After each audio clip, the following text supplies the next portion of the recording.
Hey, everybody. Welcome to the podcast.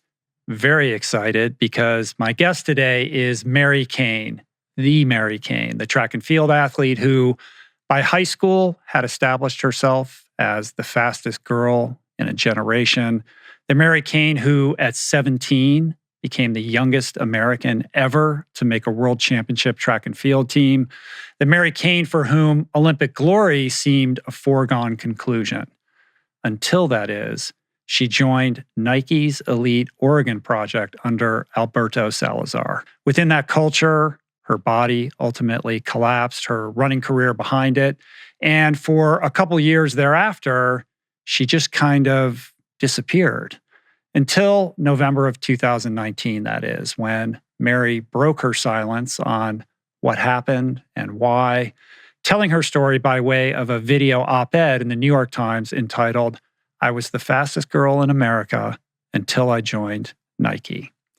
That video went crazy viral. It resulted in a groundswell of global support for Mary and opened the door to a broader, ongoing conversation around the toxicity that pervades female athletics and the means by which we can construct a better future for women and girls in sports. Not content to merely tell her story or just get back to running, but to actually do something, make a real difference, Mary just announced the launch of ATALANTA, a new New York City-based elite running team and community nonprofit. It's an endeavor that she leads as CEO with the dual mission of promoting running community, inclusivity, and diversity, and rewriting the rulebook on professional women's athletics. Today, we get into all of it. Her story is powerful. This one is kind of a wild, emotional ride, and I'm really proud to help share it. So thanks for watching. Hit that subscribe button, and here we go. This is me, Rich Roll, by the way, and Mary Cain.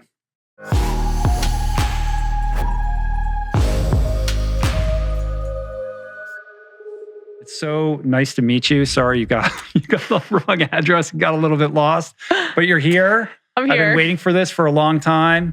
I've been texting all our mutual friends, telling them how excited I am to meet you. So thanks for doing this. Yeah, absolutely. I mean, I'm just excited to be able to travel to LA. Like, this has been such a fun little long weekend. Is it your first time traveling since the whole shebang? About a month ago, I had traveled to Park City, and that had been one of those trips that were canceled and you had to book within a year. And all of a sudden, April was rolling around and we're like, I guess we're still going. Yeah. So that was my first time on a plane. So this was my second. Right. What was the vibe? I don't know. I felt like it was good in that, like, everybody's wearing their masks. Everybody seemed to be taking all the rules seriously. And, you know, I was on a Delta flight, so we were like as spaced as we almost could be. So yeah, I found, if anything, it like felt pretty safe, and you know, that adds to the excitement maybe. And what's the vibe in New York? Does it feel like it's coming back, or you know, this whole idea that New York City is dead? New York City's not dead. Oh man, if you guys follow the real estate market in New York City, it's crazy, right? Everybody's going bananas. I think New York's going to have this crazy renaissance. Oh, 100%. Maybe not right away, but in the next year. Mary Wittenberg is like, this is like the 1970s, and we're going to have this like big renaissance of, like, you know, cultural influence now again, and just 50 years later, where you go through a really tough time and it resurges. And I think you see that even in the recent announcements about, like, you don't have to wear masks outside anymore, and like certain things shifting. You all of a sudden feel this energy of like, oh, I want to come back. And I think even people who left are starting to get like a little antsy of like, what am I going to miss out on? Maybe I need to come back. Well, when summer hits and you get those nice warm nights in New York, I think it's going to be like the summer of love. Oh yeah. I mean, I'm right near Central Park too. So I probably have like at times a skewed view of like how many people are out and about. But gosh, if I go for my evening run and it's like 60 degrees, I can barely get around the reservoir some days, because you're just like, everybody wants to be out right now. Right. It's cool. It's exciting, finally, right? And it's fun even from the running perspective of like, yes, you have that moment where you're hurdling a kid in Central Park and you're like, this maybe could have been better. But in general, like, the more people are out, the more energy that is, and then you feed off of it. Yeah, you feel it. you feel it. You get that like surge of vitality that only New York can deliver. Yes, absolutely. Because it's just so dense and so diverse, and there's so many people like kind of following their own dreams and passions. And as a result, I just feel like there's inspiration everywhere you turn. Yeah. Yeah. You don't get that here. That's why I feel like I have to visit like a couple times a year to like get that feeling and then come back like renewed and exhausted. Yeah, fair. I mean, the thing I will say, and I'm, like born and raised in the New York City area. I grew up in the suburbs right outside of the city. And so I've probably always had like a bit of a biased view. But nowhere else in the country is a city. Like we are the only place that is like truly an urban environment. There's no sprawl in the same way. Like we have suburbs, but like the actual density of like each block is just like, like maybe Chicago could hold their own, but sometimes even like my friends and coworkers in Boston will be like kind of comparing Boston to New York. And I'm like, oh, like, that's cute. You're a small town.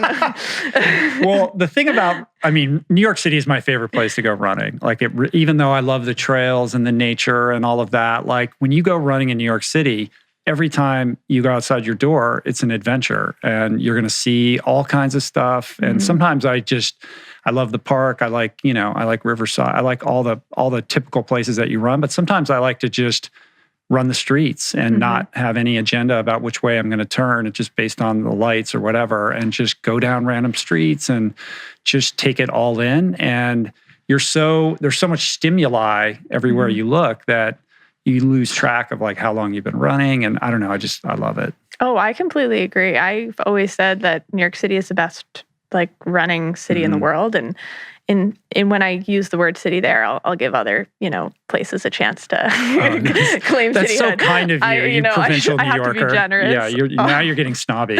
Careful. Yeah, exactly. But I think for me, it's like the fact that it's the only, it's one of the only places in the world where there's such a vibrant amateur setup, where there's true teams and there's competitions weekly. And we have New York Roadrunners there who can help put on just like races week after week after week. Yeah. And I think since there's such a like organized ability to participate in sports post-collegiately, and particularly running, it just creates this dynamic too where like you never are in Central Park alone. Like it doesn't matter what time it is. If it's 5 a.m., I'm shocked by the number of people who will be out like in giant groups having way too much fun, even though it's 5 a.m. And I'm not normally a 5 a.m. runner, but the times it has happened, I'm like really, I think, carried by that energy. The running culture is just interwoven with the urban culture of New York. And it's crazy when you go into the park and you see people running and it's like, wow, these are like real runner. Like people, you're like, that guy's legit. Yes. Some dude, and you're like, I don't know what he's training for, but like whoever's racing against that guy, I feel sorry for, Yes. Like true elites everywhere you go. And, everybody else at the same time. Like it's kind of a cool, beautiful thing. Yeah. And I think that's what's exciting about New York too, where it spans like kind of from the highest end professionals to like people who are just starting running. And I don't feel there's almost this setup where it's like in order to join a team, you have to have hit like X, Y, and Z standards. If anything, it's like so many of the groups are catering more to this like community environment and just being inclusive and like welcoming people who are, maybe this is their first time ever stepping out to go for a run. And to me, that's just important because I think elsewhere, it can become maybe more intimidating to join a team because like you only run if you're this quote unquote runner, which I hate when people say that. I'm like, if you run, you're a runner. Like there's no threshold. I'm not asking for your splits. And I think in New York, we kind of have that mindset of like, if you run, you're a runner. And elsewhere it can get a little bit more, maybe people kind of hedge. Right. Like, and they're like, maybe not good enough to be on that team. They seem pretty serious. So I'm not going to, that join intimidation, something. right? Well spoken, like a true community manager. What's your title at Tracksmith? Something like that? Like vice president of community or something? Yeah, I'm the New York City community manager. That's so funny, right? You have a job title. I know. I actually, it's kind of crazy. I have like 3 job titles now. New York City community manager for Tracksmith. I'm a virtual coach specialist for New York Roadrunners, where I work part-time. And now I'm CEO of an organization I'm starting, ATALANTA, New York. ATALANTA, we're going to talk about that.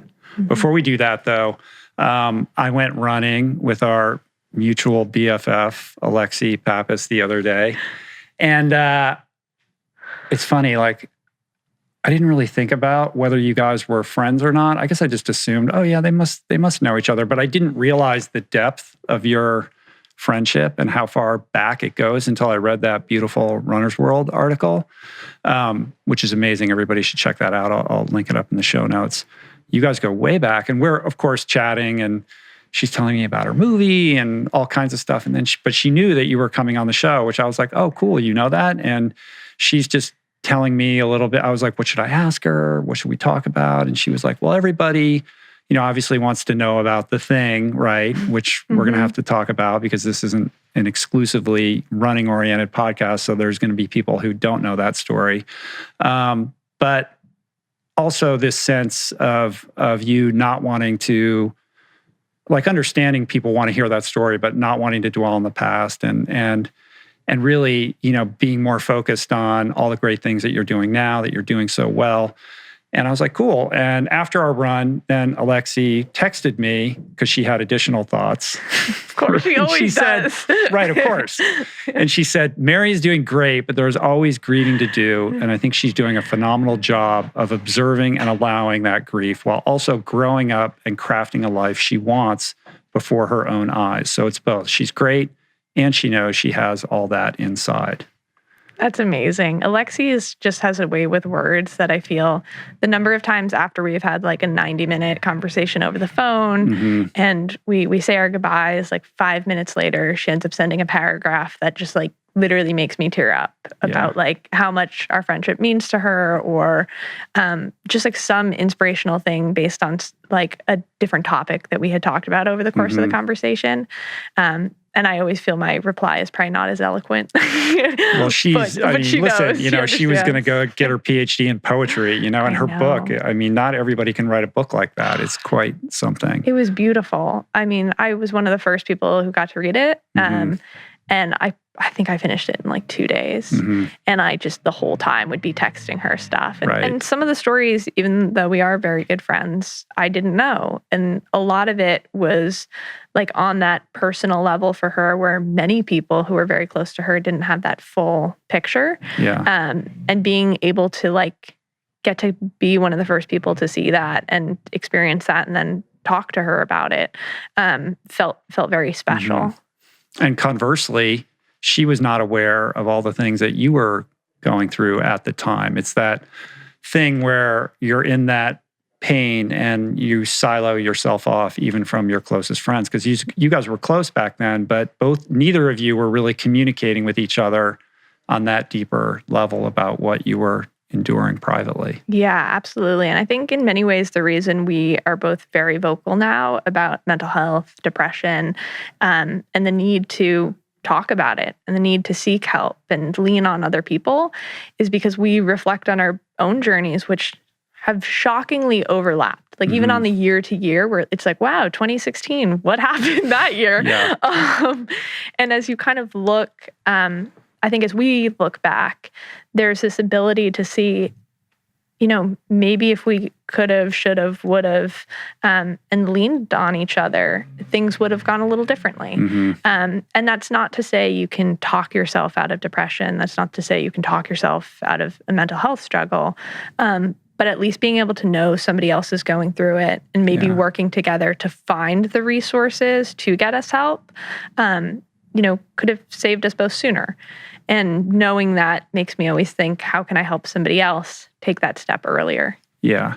Well, I think Alexi writing her book and you sharing your story in the way that you have been doing is, the path forward, because that gives other people the comfort and the, empowerment required to share something that, privately they feel like maybe they can't, right? I know you're a big Brené Brown fan. Yes. And she's all about that. Like, can you summon the courage to be vulnerable on that level? Yeah. And I think, for me, it's always come back to, and I just say this in that, as honest way as I can, that for me, it always was like, yes, this is going to help me in my own healing journey completely. If I share, then it's kind of like sometimes putting words out there can like create truth in a way that thoughts can't quite do. And it's the same reason why, like during a workout, sometimes you have to like verbalize, I got this, just to like feel that extra energy. And so that kind of maybe selfish reason is part of the reason I shared my story. But so much more so, it's scary to realize that so many mental health injuries, as Alexi would call them, are something that even if you have it, you can't recognize in the same way. And I think physical injuries, especially as runners, we can relate to this. Like, who hasn't run through an injury for like 2 weeks longer than they should have because they convinced themselves it was something else or something they could work through, or et cetera, et cetera. But issues that relate to mental health, I feel like since you can't physically see it, since you can't get that MRI diagnosis, and even since it's harder to find medical professionals who are always going to really know how to help you as an individual, I think it's just harder to sometimes recognize what you're actually going through. And so the big reason that I came forward, and I know the big reason that Alexi is sharing her story, is because if it can help one other person put a name to what their experience is, then the ability for them to seek help is so much higher. Yeah. And I know for me personally, like I always kind of explain to people that I knew in 2016 that I had like forms of disordered eating. But I didn't know why. I didn't know what that kind of deeper, darker depression was underneath that was predisposing me to have these tendencies. And it wasn't until I was able to actually like realize that emotional abuse by the hands of a coach was what was like always holding me back from like truly both getting the help that I needed, but also knowing how to get the help that I needed. It just made all those years before not pointless, but not as successful as they could have been. Yeah. Fruitful and positive and all those, like great things. And instead, it wasn't until 2019, like really around the time that I was sharing the story, that I was suddenly able to like really get help.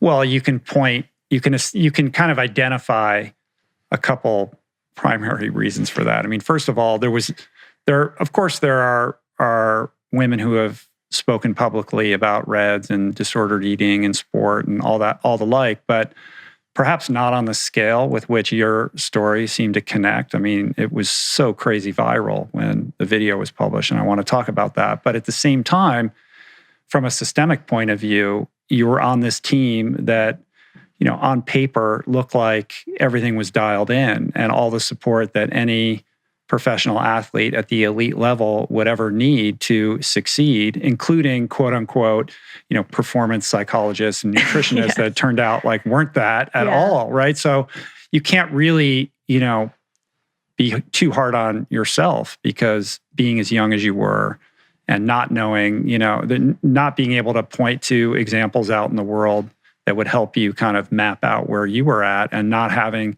the internal support and the kind of situation, the dynamic that was at play at the Oregon Project at the time, like you were kind of left to fend for yourself with all of this. Yeah. And I think now today, as I sit here, I totally recognize that.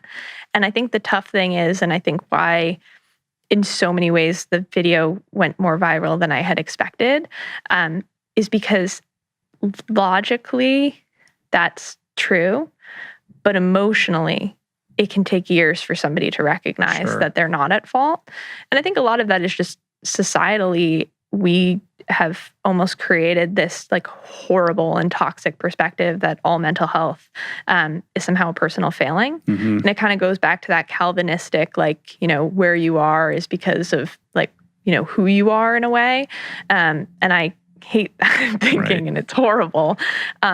But I think that really kind of filters into our society at large. And as a result, what's really difficult for, I think, a lot of young people is that when you're in these really like toxic and horrible and abusive situations, as you're breaking down, you start to see this quote unquote truth in what they're saying.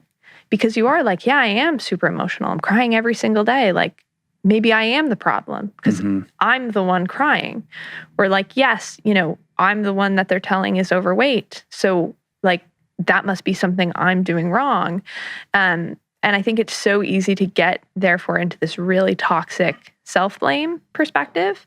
And that's not to say there are things I look back and I'm like, oh, maybe like, had I just known to be more confident or do this? And, you always kick yourself, in some ways. But I think I've made peace with my past in a way that, being able to share publicly and almost develop this relationship with thousands and millions of people who were able to watch that and kind of see themselves in my story is both really tragic, but also beautiful in that healing process of knowing you're not alone. Right. We should probably sort of establish the terrain that we're talking about for people that are watching or listening who aren't familiar with the trajectory of your story and how it became like a viral moment. So why don't we just spend a few minutes talking about your background? So you grow up outside of New York City, Bronxville, you run in high school, you're crushing it, you're breaking all these like high school records. It's absolutely insane, like winning high school titles. And you essentially go pro right out of high school and start working with Alberto Salazar. You move to Portland when you're like 17, 16. Yeah. And that's where things start to get a little bit janky, right? So talk a little bit about the lead up to moving to Portland and kind of the early days of working with Alberto at the Nike Oregon project. Yeah. So I first met him the beginning of my junior year. And I still lived in New York. I was still a high school junior. And we had this long distance relationship my junior and senior year, during which I ended up qualifying for the World Championships at the end of my junior year, signing a professional contract with Nike that my fall senior year, and then going on to have like a really incredible senior year season. And he's coaching you like remotely at that point. Yeah. Yeah. And like there are times where maybe we're at the same meet together, or I travel out to like that summer that I competed on the world stage. I traveled out and was kind of like with their team for maybe like 3 or 4 weeks or something. But it was always these kind of like little moments. And it was always so much fun. Right? Because you have your coach on the ground with me in New York, John Henwood, who was kind of that buffer. I had my parents there who were always that kind of buffer between me and the team. But everything sounded great and everything was going great in high school. I was working with this, now I have to say, quote unquote, sports psychologist. Like there was more positivity and everything was kind of like, oh, this is fun. And then I ended up, after my indoor season senior year, developing a stress reaction in my shin. And that was kind of the moment that things changed. And I think truthfully, and just like at least how I kind of look back on it, I think having a little bit of time off, my body started to develop like a little bit, right? Nothing like, I didn't all of a sudden gain like 10 pounds or anything like that. It wasn't something you could even necessarily visually see. But physically, I could tell there was some sort of changes starting to happen because I'm all of a sudden at, the end of that high school, going into college years. This is when a lot of women start to develop. Sure. And so all of a sudden weight started to become a conversation in a way that in the past it hadn't really been. And it would kind of start off small of being like, oh, you're cross training, you have to be more conscientious of your weight. And it just kept building and building and building. So by the time I was kind of in full swing of the outdoor season, I ended up coming in second at the US Championships, ran a 4:06, and was feeling really good and really positive. But I kept being told that I couldn't go to Europe that year to race because I wasn't fit enough. From Alberto. Yes. And it was like this kind of like, you're not fit, you're not fit, you're not fit. And I didn't I kind of was like, I came in second at the US Champ. I think I'm already fit. There's one person maybe a little bit more fit than me. Literally, yes. And so I just didn't really get it. And I ended up racing at the World Junior Championships. And the day before the race, I was told to do 2 100 meters all out. And I was told to break 13 seconds for the 100. And I ended up running 12.5 for both of them. So I didn't think anything of it, besides the fact that it's kind of weird to like do all out sprints the day before a race. But after the race, Alberto, kind of that week, I was like, hey, I'm World Junior Champion. I'm second at USA's. Like, let's dive in. Like, let's go to Europe. Let's do what we did last year. And that was when it finally became clear that this fitness was about weight. And it was because he told me that the reason he had me do those hundreds the day before is that he wanted to have the talk the day before the race that I was too heavy. And he wanted me to do those hundreds because he didn't think I would be physically capable of breaking 13 because he thought I was too big to do it. But then you go 12.5 and he didn't eat his lunch after that? No, he still told me like after the race that even though I did that, it's clear I'm not skinny enough to travel. So of course I'm, just graduated high school, literally moved out to Oregon right after winning World Juniors. And rather than traveling to Europe, we decide I'm going to stay in Portland over the summer and I'm going to get fit, AKA lose weight. And, there was kind of this idea that if I lost 1 pound per week, I could get down to 113 pounds to race at Fifth Ave, and therefore I might be competitive. And granted, again, I came in second at USA, so in retrospect, I should have just thought, what the heck? But, this is hypothetically the best coach in the world. Sure. And we're going to dive deeper into the whole weight thing, but on some level, like when you tell that story, it almost feels like a way in which he can exert greater control. Like, is it a control issue as much as it is a weight issue? Because as long as he can lord that over you, then he can kind of be the puppeteer. Yeah, absolutely. And I think we recognize that now in retrospect with other kind of behaviors that happened. Like when I was in high school, he communicated, and all the team communicated a lot with my parents, right? To be like, after a good workout, there would be this like, wow, Mary did awesome. So cool. Congrats. And it felt like this really kind of like family team dynamic, and everything's just so positive. As soon as I went out to Portland, like all communication with my parents stopped. And what happened was that after World Juniors, as the like dedicated athlete that I was, who, yes, again, in retrospect, I was racing at this really high level. But to me, I'd been top 10 in the world. Like, I'm trying to be a world champion. That's kind of like my end game. So when somebody's telling me you're not fit enough, well, yeah, I was second at USA's. Maybe that's top 20 in the world, and I'm constantly pushing. So I did what I was told, and I lost, probably like 6 to 7 pounds, because I think I was about 120 at the time.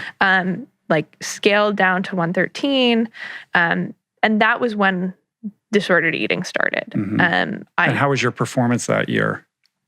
Oh, it ended up being cool. Like, now I look back and I'm like, it wasn't that bad, but it was horrible compared to the years before. But what happened was after Fifth Ave, I didn't race that well. I came in 8th. I didn't look good. My parents saw me because we were back in New York, and truthfully, they had felt a little like distanced from me and from the program. And it was kind of this weird last like 2 months of being a little bit ghosted. And my mom saw me and was just like, you don't look good. You look pale, like dark circles under your eyes. What's kind of going on? And I, admitted that like I've been really working to lose weight. Like I've been told I, was too heavy to travel.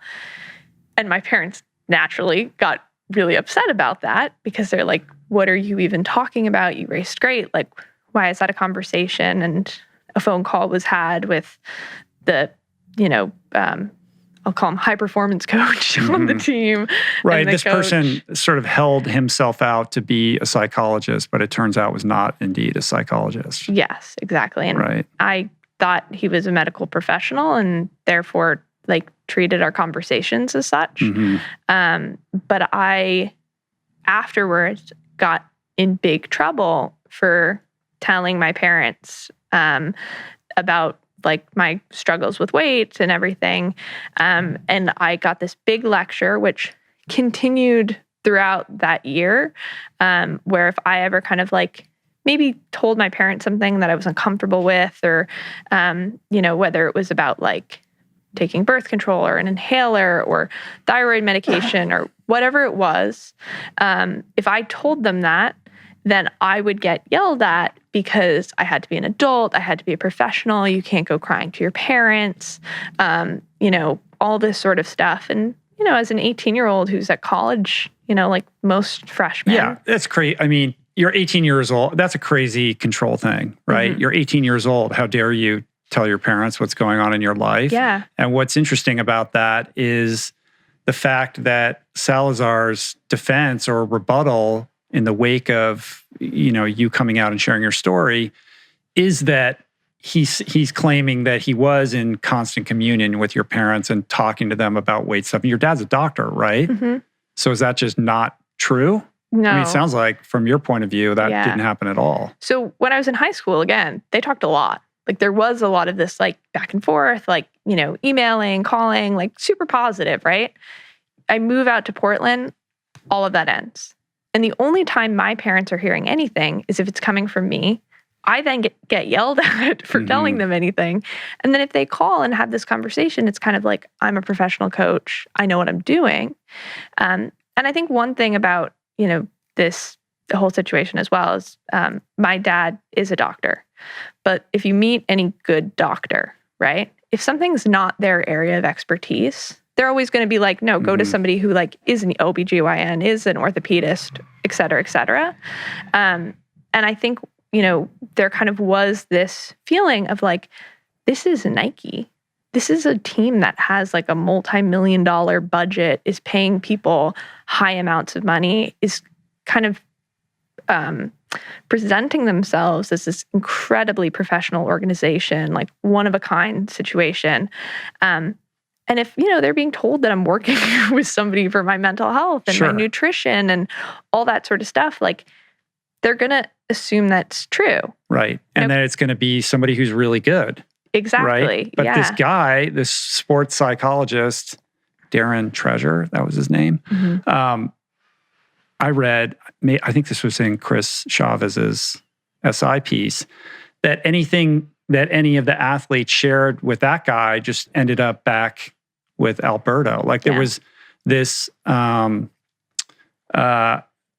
of expectation of privacy that in fact was not private at all. Like it all funneled back to Salazar. Again, him being a puppeteer and controlling the flow of information between everybody. Yes. And, I came up in a household where there was a doctor and somebody who really prided themselves on being a good doctor and being somebody who never overstepped the rules, or things like patient-client privilege is incredibly important. And so, when you almost are exposed to that at a young age and then you're told somebody's a sports psychologist, I know what that means, and all the other athletes know what that means. And so if they're telling something personal or private, they're going to assume that it's not going to be told to somebody else, let alone their like competitor teammate or their coach who maybe they're talking about.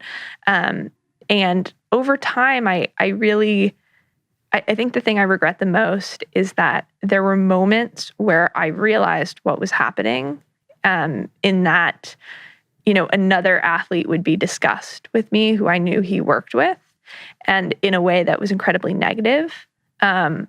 But rather than take that moment and stepping back and saying, hey, this is inappropriate. He's hypothetically breaking laws if he's truly a sports psychologist.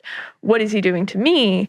instead, in those moments, I was just like, I'm glad he's not talking about me or my weight or saying something mean about me. Yeah, I think the thing that people don't get or might miss in trying to understand this dynamic is that when you're an athlete at the highest level and you're on this elite team, there's a couple things at play. One of which is everybody's trying to covet favor with the coach. Like everybody wants to be the favorite. You hear, Kara Goucher's spoken about this with Alberto. And when you're in that catbird seat and you are the favorite, it doesn't matter what the coach is saying about the other athletes because you're going to protect that. And just because you're all on the same team, there isn't the esprit de corps that you would suspect because everybody's vying for a limited number of Olympic slots. Like these may be your teammates and you're training with them every day. And on some level, some surface level, you're mutually supportive, but ultimately like they're your competitors also. So there's a cutthroat aspect of this. So it's working at cross purposes with the kind of unity that you would want with the people you're showing up to train with every day. Yeah, absolutely. And I think that's why, personally, I've never named other athletes, like even in stories that I've told in which I'm referring to another teammate of mine doing something negative or being in the room or et cetera. I don't name them because like personally, although I've never, minus a couple of individuals, I've never gotten really like a, hey, I heard you, I'm sorry moment. Like I don't need that from them. And even though I think their behavior was bad and poor and the inability for people to stand up after the fact and say like, yes, that was wrong, is something that I'm always going to wonder, like, it takes a lot of bravery to do that and it takes a lot of vulnerability to do that. But it's my maybe ability to somewhat sympathize is the reason that I almost try to keep the athletes as out of this as I can. Yeah. I mean, and listen, we should point out that in the wake of you sharing your story with the New York Times, like so many people came out to support you and all these people that were on your team have come out of the woodwork to, say nice things about you and also express their regret at not having been kind of more aware or supportive in the moment. Yeah. And I think that's why it's like both Cam Levins and Dathan Ritzenhein were my two athletes at the time who have like since reached out to me and publicly said they witnessed or at least in the case of Cam, like witnessed some of this behavior is something that like, I always cry when I talk about that. Because I think, again, like for so many years when you think it's your fault, having at least one person say they saw it. Yeah. That's always the thing that kills me. And I think it's just because I know how brave it is to say I messed up. I know how brave it is to say I wish I did something different.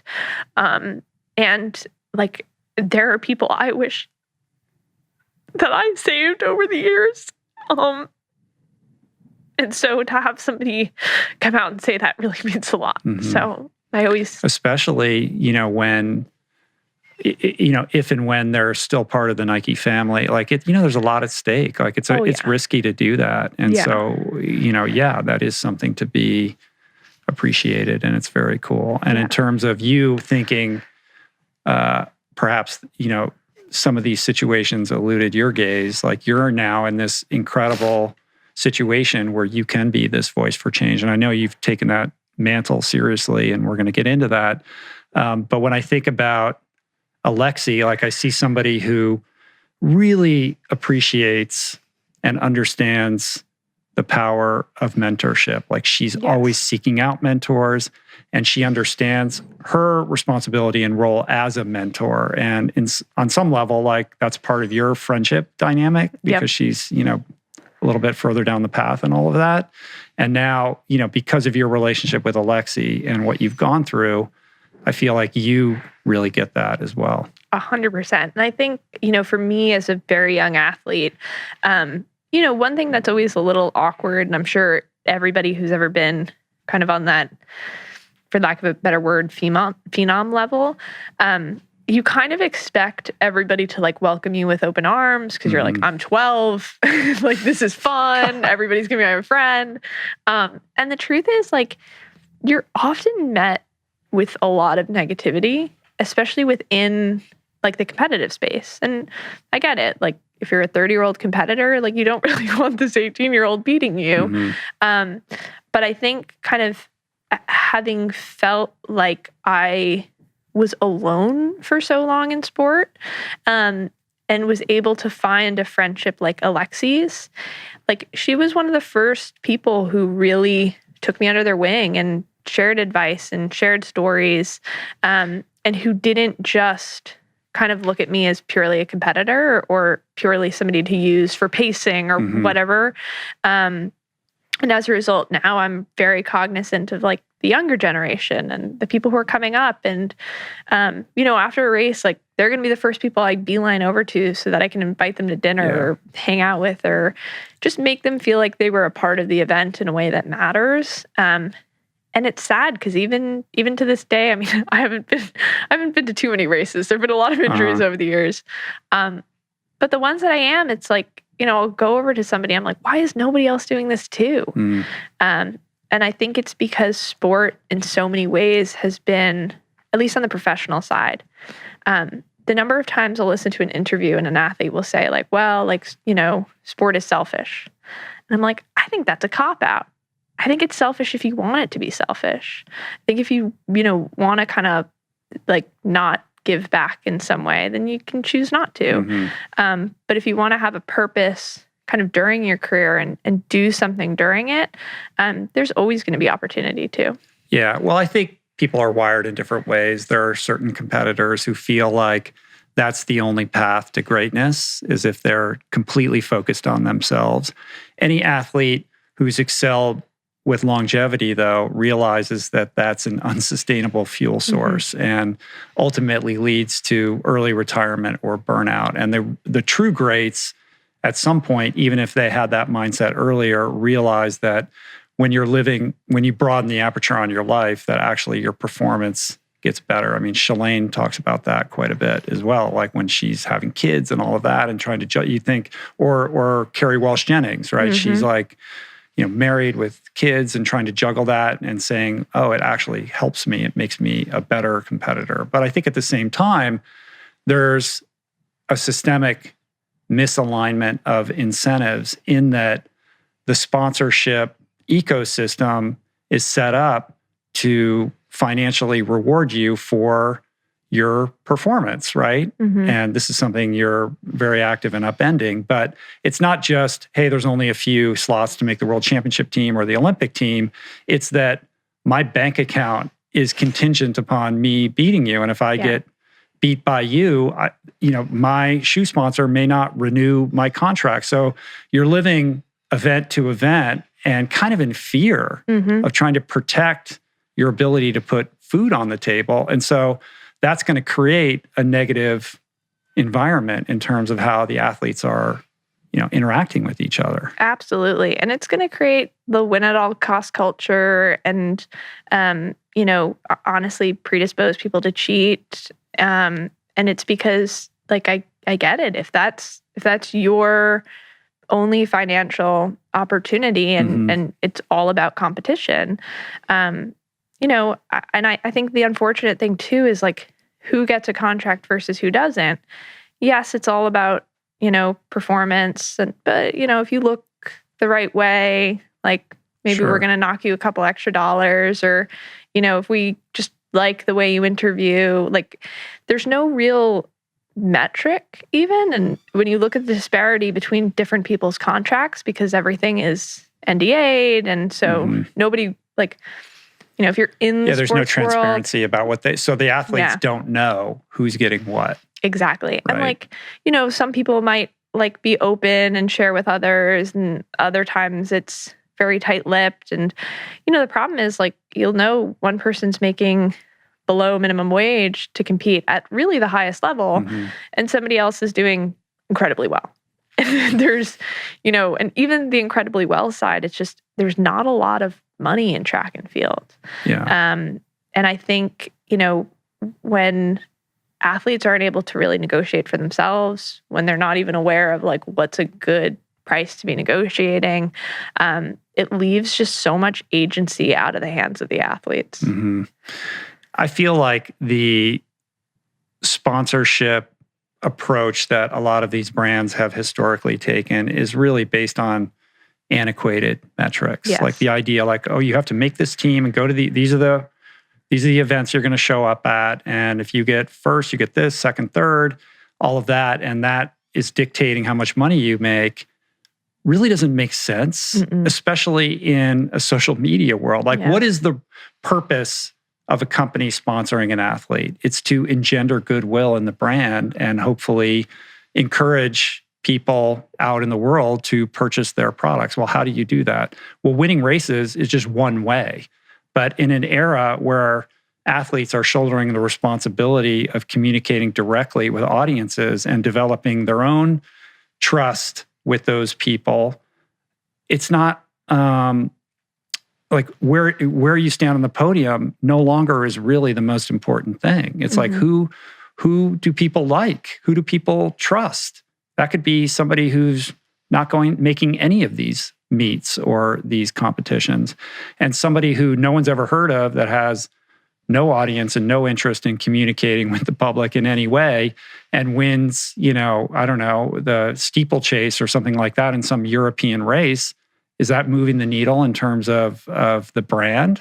So it just doesn't. It needs to be completely rethought, bottom to top, and that's why I love kind of this relationship that you have with Tracksmith. You're just basically a salaried employee, and they're like, "We love you. Go do your thing, and spread the love of running, and go do some races." But where you end up in those races really is not relevant to your paycheck. Yeah, no, not at all. And if anything, I think they value my performance as an employee more than an athlete. Yeah.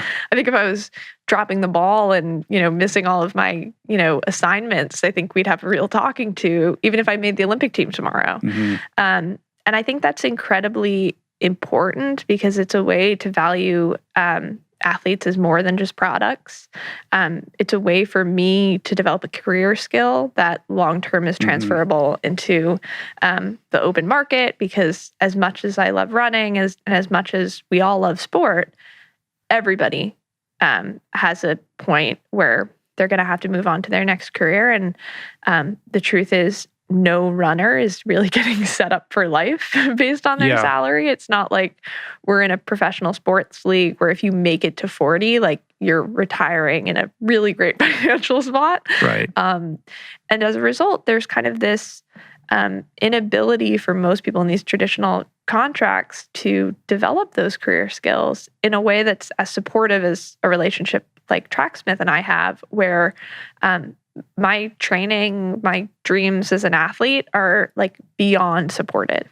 And if one day I'm not dialing in until 10:30 because I had a little bit more of an important workout in the morning, so as a result, I'm going to be sending some emails at 7 p.m., that's totally understood. And that's like encouraged, that's accepted.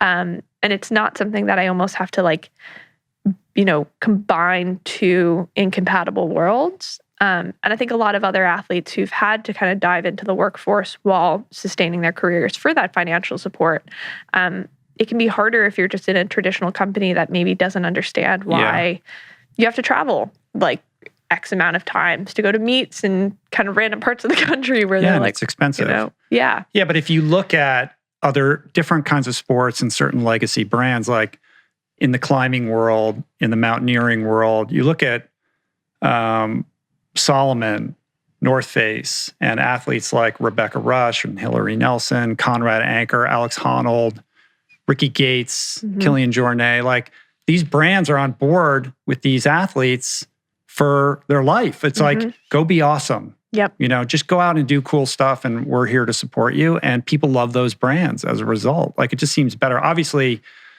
look, Kilian and Ricky, they do interesting, different types of things in running. It's not track and field where there's a stopwatch and it's really about metrics. But I think there's something to be learned from those brands who have been doing it for a very long time. And now other sports are trying to catch up to that. I mean, surfing, it's the same thing with surfers and all the, kind of surf brands. Absolutely. And I think one thing a lot of these sports have in common is that they're all lifestyle sports.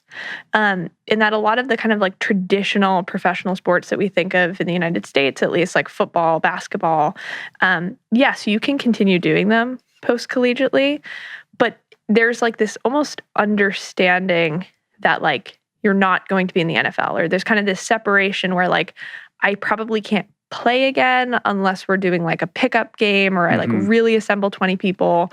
It's probably harder to join a league. Like it's a lot of, it almost takes a lot of scrappiness and ingenuity to like make sure you can keep playing. But sports like surfing, rock climbing, running, there's no barrier. Yeah. There's no, hey, I need to find 6 guys to play with. And even then, we need to find another 6 guys to play against. You can just lace up, a $80 pairs of shoes and go for a run. And I think kind of having that opportunity to really touch so many more people makes the idea of this, the way we're kind of talking about these, I'll umbrella them into these Olympic sports, really should lean more towards that. How are you talking to that everyday athlete? Because there's so many more of them out there. Yeah. And it's not to say that you have to talk to them, and therefore like dumb down how you're talking about running, or, almost make it something where it's like you're not almost taking the running side of it seriously. But instead you can lift all those people up with you and say like, hey, I think you deserve to know how to recover like I recover. I think you deserve to know how to train like I train. And we can help you like come up with ways to like build that into your life and your schedule, and just almost create this like incredibly supportive community that I think in a way like a lot of the traditional professional sports kind of don't have the opportunity to tap into. Well, it's purely based on inspiration. Like you have the LeBrons and people like that that are just, gods that we look up to. And if they say, buy this product, we're expected to buy it, right? The difference that you're speaking to is being,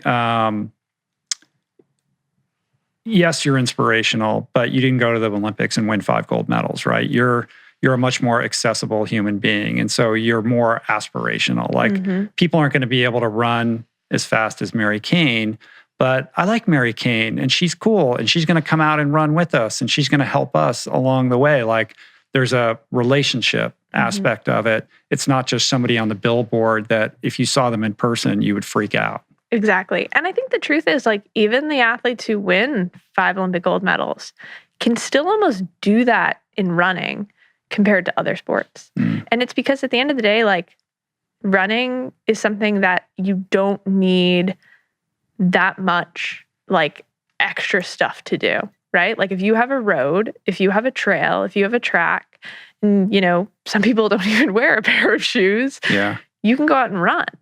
And the sort of training I'm doing versus somebody else, you might not run as much, maybe the times are going to be different, but you could still go out there and do an interval workout. You could still go out there and run a long run and just build it to what works for you. But whether you're the Olympic champion, 20 times, or this is your first time running, like you really have something in common. And there's this ability to, I believe, connect in a way that's just really not or really overlooked right now in an unfortunate way. Yeah, well, you're also running around New York City just like everybody else, right? Running is one of the few sports where track and field's different, but road running, trail running, the elites are running, the same course at essentially the same time as everybody else. So it gives it a different vibe entirely. And I think Tracksmith is this great, kind of platform for you to do that. But I want to talk about ATALANTA. How do you say it? ATALANTA. I want to know where this word came from, but because you're really inverting the whole business model with what you're doing with this new team. Yeah. So I think just to start off, I'll maybe explain the name, which is in 6th grade, being the nerd that I am, I took Latin. And at the very beginning of the year, we had to pick a, mythological name, and that would be the name we'd be called like throughout the year. And at the time I was not a runner. I had run a 5:47 mile as a 6th grader, just as like an after school gym thing. I'm not a runner. I just ran 5:47 in 6th grade. Yes. What? So I like acknowledge that in so much as to say, I take back all the stuff about you being relatable, but go ahead. When I went to my dad, who had taken, kind of years of Latin himself, and I was like, oh, what should be the name I take? He immediately was like, that 5:47, let's do Atalanta. And the reason is it's this like really beautiful Greek myth about a woman who is a human being. They're not a goddess, but they're the fastest being in the world. And they're faster than all men. They're faster than all the gods and the goddesses. And so much of their myth is this like more feminist-based myth. I mean, like as much as they like go. A Lysistrata kind of thing? Yes, where it's like, she is a warrior and an athlete. Right, and like from the Wonder Woman island. Exactly. What about Achilles? They just kicked him to the curb? Yeah, no, she's faster? She's faster. Uh-huh. And so I like always loved that for 7 years when I took Latin. Like that was my Latin name. And it was just one of those stories that always, was kind of in the back of my head. And then recently when I was going on this endeavor to start a program, I mentioned like, oh, we're coming up with names. And I threw that out there to one of my coworkers at New York Roadrunners. And it turns out the first ever women's high performance team in the US was based in New York City in the 1970s. And that was their name. Wow. And I immediately was like, there's never really been a professional team in New York, but that is the closest thing that's come to it. And I'm like, let's bring it back. Wow, I just got like goosebumps. That's very cool. Thank you. And so this is set up, this is the other interesting thing here. You've set this up as a nonprofit. Mm-hmm. So it's a nonprofit, but then, and it's got kind of two prongs as I understand it. There's going to be this elite running team of like 6 to 8 athletes. And then there's a whole community arm that entails outreach and getting kids on the track and all of that. But the professional athletes that are going to comprise this team are going to be paid employees of the nonprofit. Yes. Like that's never been done before. That's super interesting. Yeah. So one thing, that I'll immediately call out is that certain teams across the country in Olympic movement sports are like registered as nonprofits. And the reason is like the Amateur Athlete Act of some year made it so that was an opportunity. But we're not a nonprofit in name only. We're like a nonprofit in that we're actually going to be doing service work in the community. And in many ways, like I have just always seen this problem of the elite end of sport and wanted to solve it. And my relationship with Tracksmith was one in which I realized giving athletes like a full-time employment opportunity where they're building career skills, taking on an actual job, while still being fully supported to train is an incredible model. And one in which I was always trying to figure out like, how can I grow this? How can I give more people this opportunity? But I think the thing that kept kind of, sticking in the back of my head is it will be great to help the professional side of sport, but how can I make this bigger? Like, how can I help people who maybe never aspire to go on the professional end? And to me, that was giving back to younger athletes in the local community who just maybe have been left behind in terms of programming to like get them into sport and stay in sport and not only do it for this performance end, but like learn all of the skills around healthy sport and keeping a positive mindset. And a lot of the things that maybe as a young girl had I learned would have helped me like maintain a more positive relationship with sport forever, when instead I kind of ended up falling through this period of time where I almost left it. Yeah. Putting that Fordham business degree to work. Yes. It's coming in handy right now, right? My pre-med has been very much left behind. And I like how, you sent me the deck for this venture. And as I'm scrolling through it, I liked how robust the part was about the community outreach and working with kids and the mentor. Like it wasn't, because there's almost like a greenwashing thing with this stuff where it's like, oh yeah, we're doing that, but it's not really about that because it's going to be about these 8 team members and how we're going to crush it. But the feeling that I got was that that's actually the very real part of it. And even the mindfulness that went into, the intention that went into, like, we're not going to go to the parks where this stuff already exists. Like, we're going to identify the parks where this doesn't exist, and we're going to establish that. And it's going to be an after-school thing and a Saturday morning thing. And there's going to be always 2 mentors and 2 athletes from the team. Like, you've thought this through. Yeah, this has been a few months coming at this point. We technically incorporated in December of 2020, and I probably started working on it sometime in November. And the reason it's taken this amount of time to like fully launch and get off the ground is because I want to do it right. And I want to do it in a way where it's not like I'm, leaning too heavily on one side versus the other. But instead, like, I want this to be a nonprofit that like outlasts my running career. I want there to be a certain point where, we've gone through 3-4 iterations of athletes who have all been able to move on to their next step post-career. And I am a part of that journey. And the only way you can have that is if you set a really strong foundation. And in particular on the service side, where I totally, honestly, have less expertise and therefore had to lean on more people and work with others and set up like an advisory board in which I was getting that level of support to really make that service dream a reality has been really, really incredible, and something that like I can't wait for the first program. Yeah. Do you know who the elite athletes are going to be? Is the team already? I can't name people yet because we're. The answer is yes, but you're not going to tell me. Exactly. Yeah. We're primarily recruiting NCAA athletes, and so that's as much as I'll say. But I think the big thing is like who we're recruiting in this like maybe more abstract way are women who are excited by this, who are buying into the system, who say, yes, like the ability to, one, just give back and develop mentorship skills, go through the appropriate training to be able to like perform this service work is something that I think a lot of women who, I'm technically like the end of the line for millennials based on textbooks. And so most of these girls are Gen Z borderline. Exactly. So most of these girls are the generation below me. And I think this like idea of giving back is something that really, really resonates with them.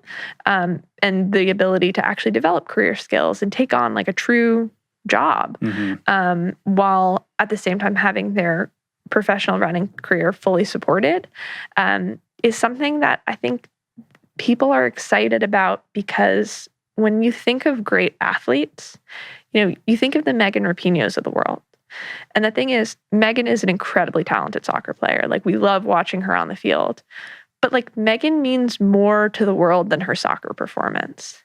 And I think, as younger athletes kind of look up at that, generation of greatness, they realize that like the people who they really are inspired by are those who are advocates in some way. We're giving back in some way. Greatness happens off the field as much as it does on. And I think that kind of recognition is something that makes them think, hey, like this can be my start. Yeah, I think that's right.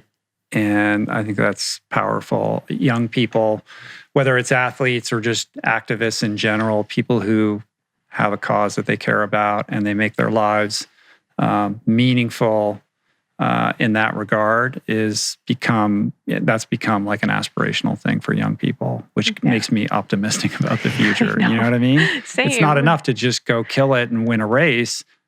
Who are you and what are you about? And how are you using that responsibility and whatever platform you've established as a result of that to actually, create the world, create a better world? Exactly. And I mean, I would say the same thing, where it gives me a lot of hope.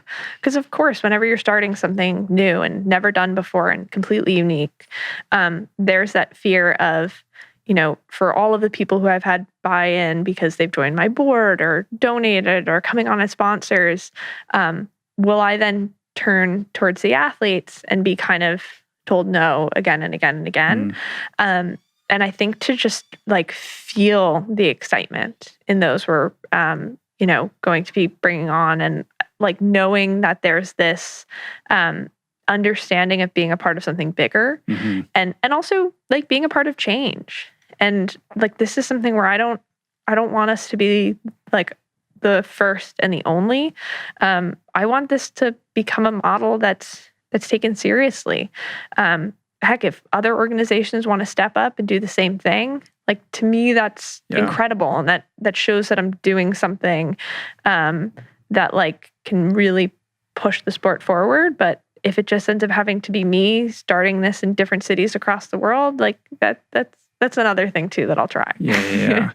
No, it's super cool. I mean, I think, in the wake of you coming out and sharing your story, if you had just found a way to fall back in love with running and maybe, performed well, most people would be like, that's cool. But you've really taken this on, like shouldered this responsibility to be an example of the change that you're speaking about. Like you're not just talking about it, you actually are doing something. Yeah. And I think that's always been something that's been really important to me in this process. And I feel for a while I've been just like dying to tell people about this because I'm like, I'm really doing something. But I think it's just kind of like that cliche of I didn't want to just talk the talk, I wanted to walk the walk. And I try to do that in my day-to-day anyway, like the way I talk to myself and treat myself. Like I try to exude like this, idea of healthy sport as best as I can. And, I try to give back to our local running community, but I just always felt like there was something bigger that I could be doing. And I think part of it is that New York City has never had a professional team. And to be actually bringing one to this community that in so many ways, like, kept me in the sport, feels like the ultimate thank you, because it's a way for us to not just uplift the girls that we're servicing in the local community, but also the broader running community of New York, and hopefully help create something that gets even more excitement and drives even more people to Central Park to run with. And just, I think it's going to be something where there's a lot to learn and a lot to do, but I'm excited for that. How are you bankrolling this whole thing? Is Tracksmith a partner, or where does the funding come from? Yep, they'll be an apparel sponsor of the program, but how we're also differentiating ourselves is it's not just a one apparel sponsor footing the bill. Instead, we're kind of taking this like multi-revenue approach to the program. So we have sponsorships such as Tracksmith, and then donations are another opportunity for us to be able to grow, because we are, again, a service-based nonprofit. And then lastly, we are going to unveil a membership side to this, where, if you want to get training programs, if you want to get behind the scenes kind of access to the athletes, we're trying to be much more open as an organization, and not just use the mentorship skills that we develop to give back to the younger athletes, but to also have like actual programming that, if you're a member of the organization, like we're hosting weekly, bi-weekly events, and there's conversations with experts, and there's almost a lot of the programming that we will be doing like in the parks, like also being given to our members. It's great. So when's this whole thing kick off? June. So it's happening. So very soon. Yeah. It's cool. We'll be back in a sec, but first, if you dig this podcast, and I hope you dig this podcast, then I think you'll really enjoy my latest book, Voicing Change, featuring excerpts from, poignant essays by, and glorious photography of some 50 of my favorite guests over the last 8+ years of doing this thing, this podcast. It's a gorgeous, artful compendium of the show and copious wisdom shared therein, all wrapped in a hardcover coffee table form that provides a great taste of what we do here at the RRP and serves as a beautiful keepsake or gift for the ardent fan. The book is only and exclusively available on our website. Signed copies are available, and we are shipping globally direct to any coffee table on planet Earth. So to learn more and snag your copy today, visit richroll.com/VC. That's richroll.com/VC. /VC. All right, let's get back into it. We got to get back to the, we kind of like diverted from the timeline. It's all good. No, it's good. I wanted to hear all about that. Back to the Nike Oregon project and when you were running. So you're starting to have disordered eating issues. You end up not being able to have your period for like 3 years or something like that. 3.5. And then you end up having like 5 stress fractures. Mm-hmm. And that's the result of when you're not menstruating, you're starting to have all kinds of bone density issues, right? Yeah. I had bone loss and my numbers had started to get to like a concerningly low level. And it took a lot of intervention to like re-strengthen them as much as I could, because between the years of like 18 to 22 are your peak bone growth. And I didn't have my period between the ages of 18 and 21 and a half. Yeah. It's so pretty bad. Yeah. It reminds me, I spoke about this with Lauren Fleshman, who I know you know. And it really speaks to, again, this like systemic issue of this kind of male-dominated paradigm, where the men who are the support system and the coaches are training women fundamentally like men, and built into that is this assumption that women's bodies adapt and change in the same way that dudes do, and it's just not the case. Like the way that the female body, sort of matures over time is extremely different. You were talking about, when you're a girl and you're starting to put on a little bit of weight, like that's normal. But that hammer to just like always keep your weight down, leading people into this situation of disordered eating. I mean, it's really a big problem. And I think, a big thing I always like to start off saying is that whenever I say women's training needs to be different than men, like we can train as hard as guys. Like if anything, I think the women can train harder. Some of the workouts I've seen people do, like we can grind. But there are certain things that are different and need to be accounted for. Like even just the fact that over the course of a 4-week period of time, like there are so many studies about like if you're in your PMS week, bluntly, you're probably not going to be performing quite as well. And that doesn't mean you shouldn't push through and sometimes, kind of continue to like grind. But there should be this acknowledgement that, okay, maybe the sort of times we're targeting this week can be a little adjusted. Or if you're in a program that like builds for 3 weeks and drops for a week, maybe if we try to align that with that week, that would be more beneficial. So like super kind of sciencey oriented opportunities are something that very, very few people talk about. But the other thing is that for women, how we're built physically and how we develop, guys, it's just like an upward trajectory perpetually. It's like, it's pretty straightforward. Girls, there's always that kind of college year slump. And that's okay. Like that's just a thing. And maybe one girl doesn't experience that. Maybe one girl hits it really, really hard. But if you're like lifted through that and you're supported through that, then you're going to get to 22 and then you're going to have that kind of like resurgence of, kind of like knowing your body and your body kind of being in this space where like it's done. Like well, there's a later peak to it, right?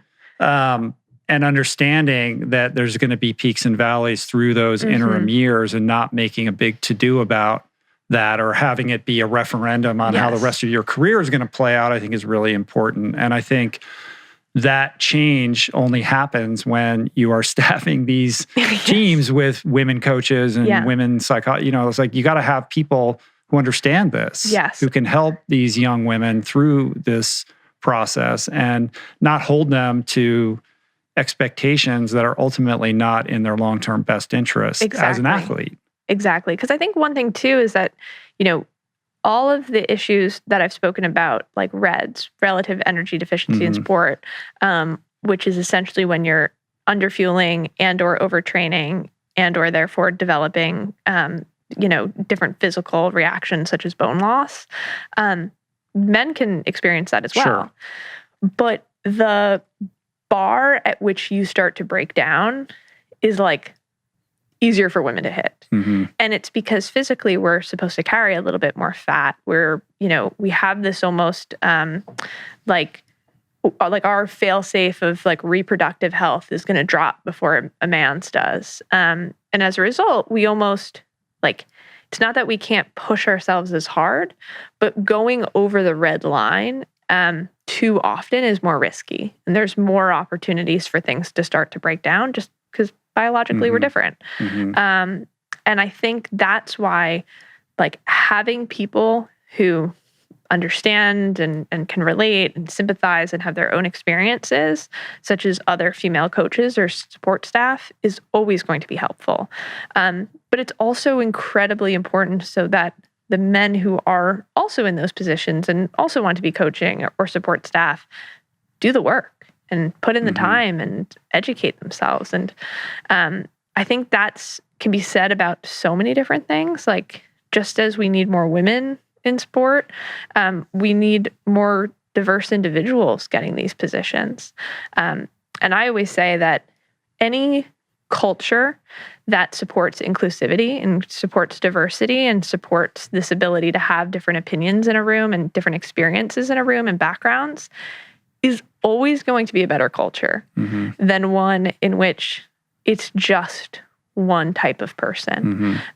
So for as much as we need more women, we also need more people of all sorts of backgrounds being able to be in those positions, because that just ability to find ways to relate with one another, and it's just super powerful. Yeah.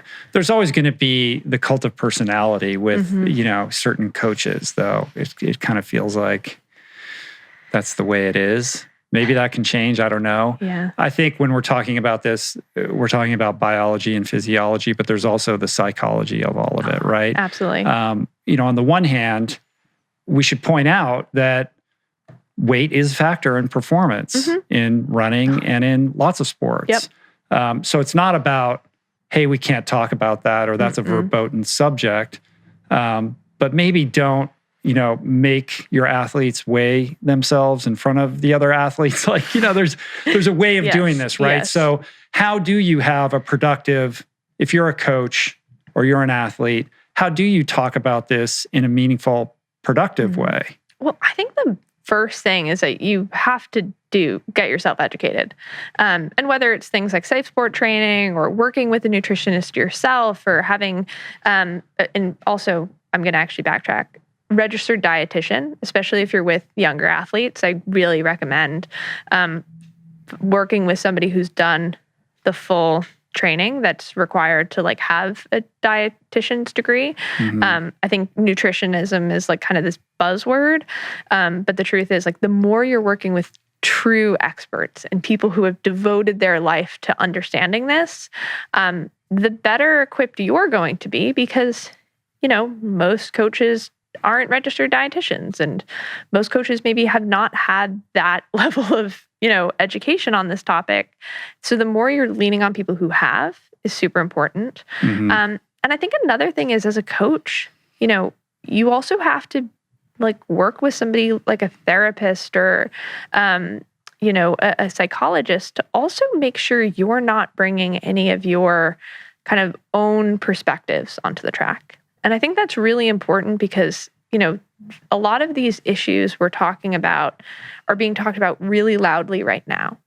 But if you were maybe an athlete in the 90s and you yourself kind of went through these experiences, even if they were wrong, I think so often people kind of bring their own history and their own maybe discomfort with food into things.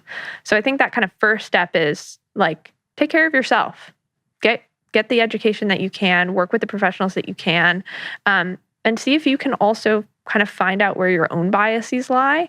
That's number one. And then number two is really encourage your athletes to similarly work with those people. And once you've maybe like assembled that team or have like a list of resources, try to find ways to build that into your programming and really make sure that the language around food and the language around weight and body inclusivity is always as positive as you can. And if you're not the professional. Do not pretend to be that. So if you are concerned about an athlete's, weight being too heavy, for example, that's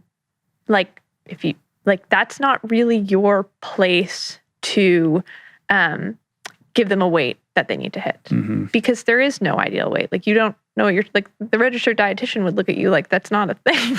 Like, you can't give somebody an arbitrary number.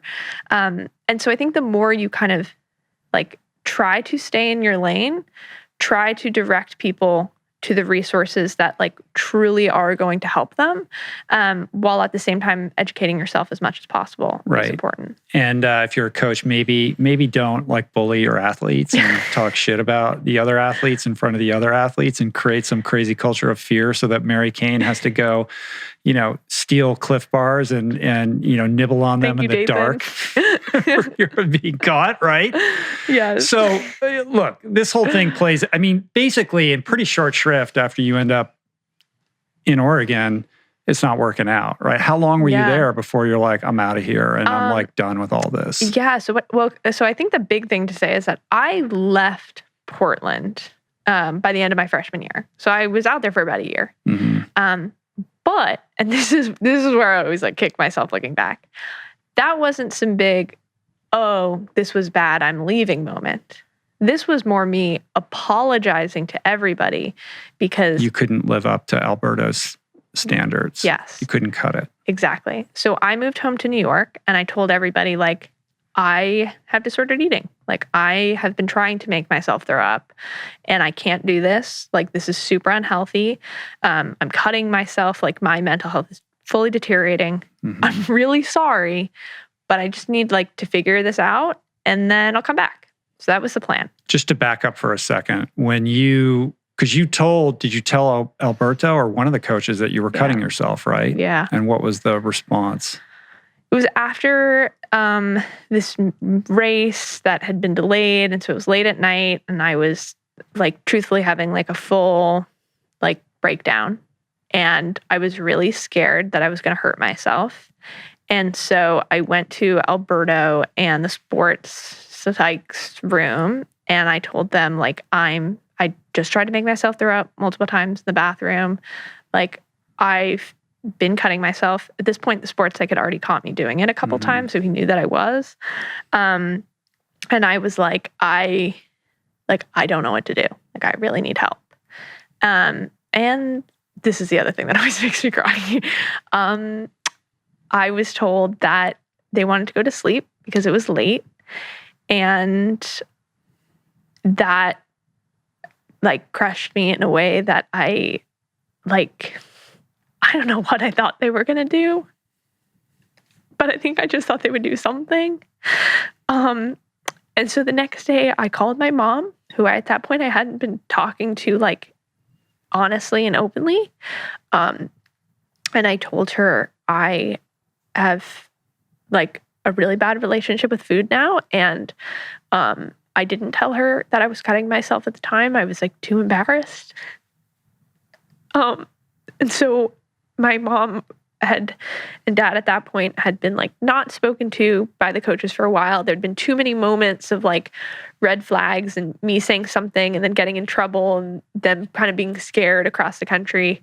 And so they booked a flight home. The next day I got on a plane to New York. And the plan was I'm going to get myself back together so that I'm tough enough to rejoin the team fully. So I spent a year in New York. So that was always the plan to go back. And let's just for me. Pause for a moment. I'm so sorry that happened to you. And it's infuriating that you would go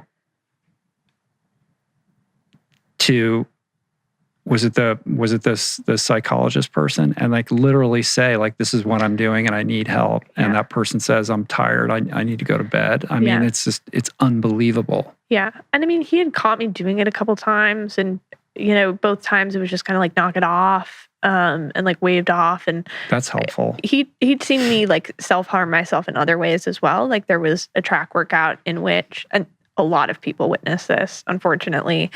But I started hitting myself and, I like, so sad, but I was supposed to run a 400.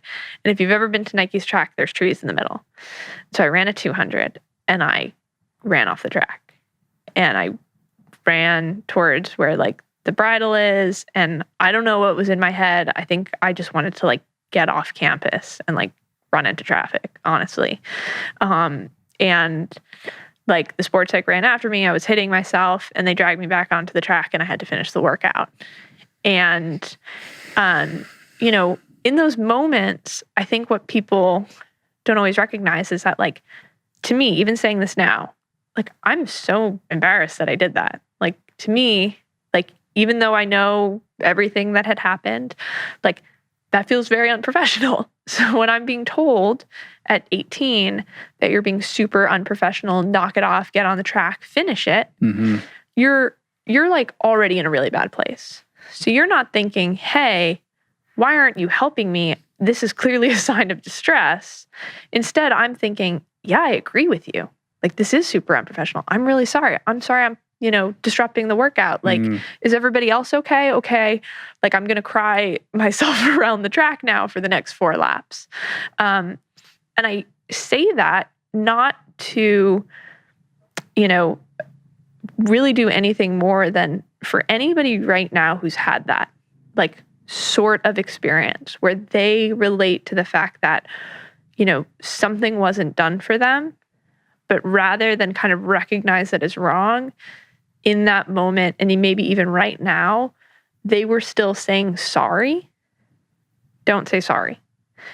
In those moments, the right thing to do would have been get me help. In those moments, the right thing that anybody should have done was shut that down and like intervene. Right. And if anybody should have had the wherewithal to do that, it's the Nike Oregon Project, the most well-funded elite track and field situation, you know, perhaps in the world. It would be one thing if it was some high school track coach that didn't know any better. And it's like, all right, well, you know, maybe that guy just, you know, he's not trained to know what to do in that situation. But it's really inexcusable that that went down the way that it did. Yeah. And I mean, like, to this day, like, I have no idea if any of those individuals are Safe Sports certified. And if they are, like, I am. And there are multiple modules where you can't watch that and not be like, well, we've broken 40 of these rules at different times. Yeah. Well, I think there's a lot of education that needs to be done around that. And and also the scope of what safe sport is about, because I think there's this sense that it's about sexual abuse or doping only, and that's kind of the limits. You know, I think people need to better understand that it does expand to all of these kind of mental health situations. And it's not at all about doping. It's all about really like a coach's guidebook to abuse and what not to do. And I think the really like incredible thing about their programming is the fact that it's it's really well done and it's done by professionals. And I recommend every single individual that works with any sort of athlete, whether you're a parent, whether you're an athlete yourself, a coach, like an AD, get yourself Safe Sport certified, even if it's not required of you. And the reason is there's so many different things that I even look back on my experience and I'm like, God, that was part of the toxicity. Like, if you're working with like a 16 or 17-year-old, you know, like, they probably shouldn't stay in your house when they're traveling. Yeah. You know, like, you probably shouldn't be texting each other like every day. And, you know, all of those sort of barriers that create this sense of almost like connection or, you know, like this like family bond, if you will, are really like not positive things, because like this is a child and you shouldn't be overstepping like that. And so when things start to go wrong, that kid's first thought is going to be like, this person is like my uncle. Sure. Yeah. I can't let them down. Yeah. Well, it's more than that. This is the person who's going to help me realize my dream. And this is the person who believes in me and who is telling me that I'm capable of these things. It's unbelievably intoxicating. Yes. But the point that I'm trying to make is, I understand well how potent and powerful that dynamic is. And when you're a young person and you're that impressionable, you don't want your parents, like what they have to say is irrelevant. Like you're protecting this you feel very special. You are the person who is touched and you are going places, and everybody else get out of the way. And I'm going to listen to what this coach says. Mm-hmm. And you have no ability to gauge the unhealthy nature of it because you don't know any different. No, and you're looking at your teammates, and whenever you ask them for help, they're saying, like, buy in, stop complaining, do what you're told. He's the best coach. He's going to get you to the top. And, I think like an elephant in the room that maybe needs to be addressed with all of this is that, like, like my old coach, Alberto, isn't just banned by Safe Sport. He's also banned by USADA. And so in retrospect, there's always that part of me that's like, I kept saying no to thyroid medication. I kept saying no to using an inhaler. I didn't use birth control for weight loss reasons because I knew at that point, like, there were deeper problems going on. The birth control was his means of addressing the period thing, right? No. So I misread that then. So he has since said that. But the reason I was I didn't actually take it, so I wasn't, I was given physician samples birth control from his own doctor who was friends with him, is because he felt that I was bloating a lot. And he felt some of my weight might be because, this is just going to all sound crazy, because I was really still cycling and maybe still PMSing, but just not bleeding. Sorry I should have given like a content warning for that. Right. And as a result, he thought some of my weight was because I was super bloated and we needed to debloat me. And so that's why diuretics had been thrown out. Diuretics are not allowed. I said no. And then birth control became this thing that he decided would really help me lose weight, which doesn't make any sense and isn't a thing. But I was brought into the doctor.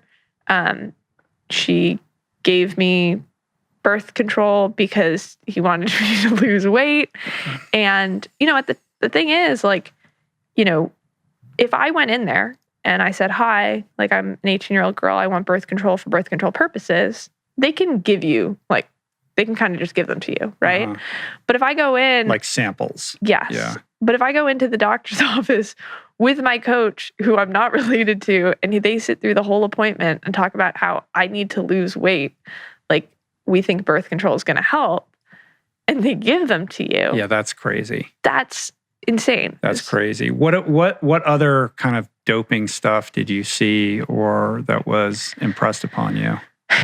I think the thing is, and I always come back to this, is like, I was just the person who always said no.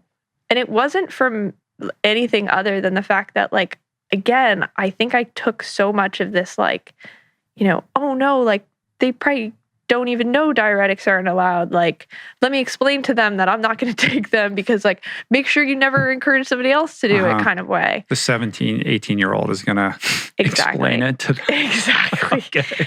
And, I think a big thing was that, like, really early on, I was always, like, everything had to be triple checked with the global DRO, which is, how you know if something's banned. So I would eat Tums and be, like, panically, like, trying to figure out if Tums were banned, right?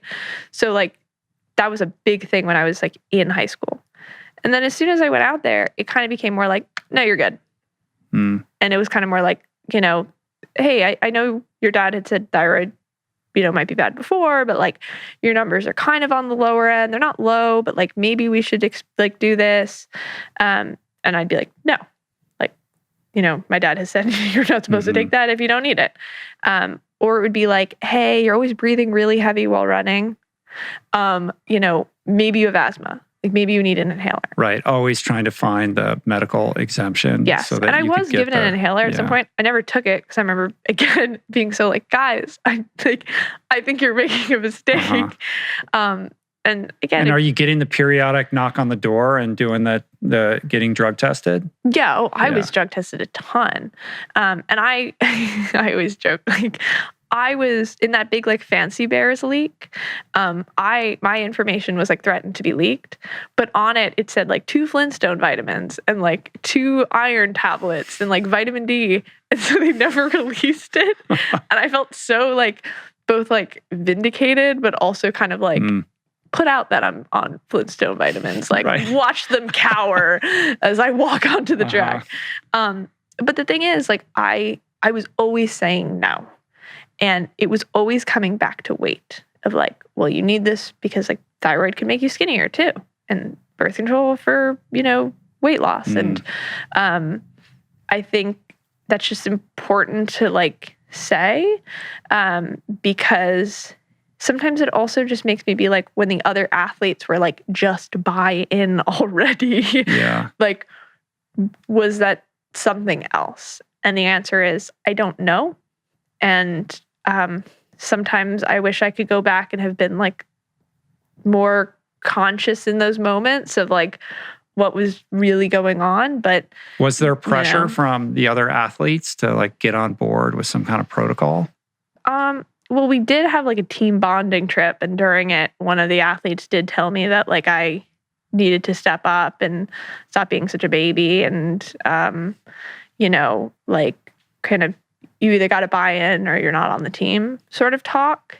And like, it was funny because it was this like team bonding trip. And I was the first person to talk. And I was like, this was so much fun. Like we made memories and friendship, and I'm 12. And then the next person to go was like, you have to step it up. Like, you can't, like you either have to be professional or like off this team kind of talk. And I was like, well, the friendships are over. Oh, no. So I think it's just like I'm only saying this because I think, in so many ways, the reason that this system of current sponsorship is troubling is because all lines become blurred. Right. Because if everything is about performance, right? Well, things like weight is going to be overstepped. But how much of the weight overstepping was because there was maybe a want for like cheating to happen? I don't know. And so like when everything is about performance, then kind of like however you get there, people act like is okay. And if it means burning some people out, if it means stepping all over people, if it means, treating people poorly, it's not personal, it's business was always the catchphrase that I used to hear. Wow. And I'm like, businesses that operate like this aren't good. Yeah. And usually ultimately that comes to light and there has to be a reckoning. And, I think society should never condone that sort of behavior for the sake of performance, because there are plenty of people who are performing incredibly and who don't do that. Mm-hmm. Well, this did all come out. I mean, all of this was going on for you in like 2015, right? Yeah. So 2015, 2016, I was still on the team. Mm-hmm. What ultimately happened was that, again, I had like kind of I stayed on the team and I wanted to ultimately like be back on the team in this full way. But as I had mentioned earlier, I had never told my parents about the cutting. They only knew that I was struggling with food. And after the Olympic trials, my current coach, John Henwood, caught me cutting myself. And he immediately called my parents and was like, I'm really sorry. Like, she asked me not to call you, but I'm really scared for her. And I don't know what to do. I don't know what I'm supposed to do in this situation. But I'm here with her. Like, I need help. He did what you're supposed to do. He did what a grown-up would do. And he admitted that he didn't know. He admitted that he didn't know how to handle it. And I was so mad at him for like years afterwards. And I always loved John. Like, it wasn't like that. But, to me, it was like this like horrible moment because, one, I was super embarrassed, and now my parents know, and that's embarrassing. And two, like, my parents were like, you have to leave this team. like, this is destroying you. This is tearing you apart. You have to leave.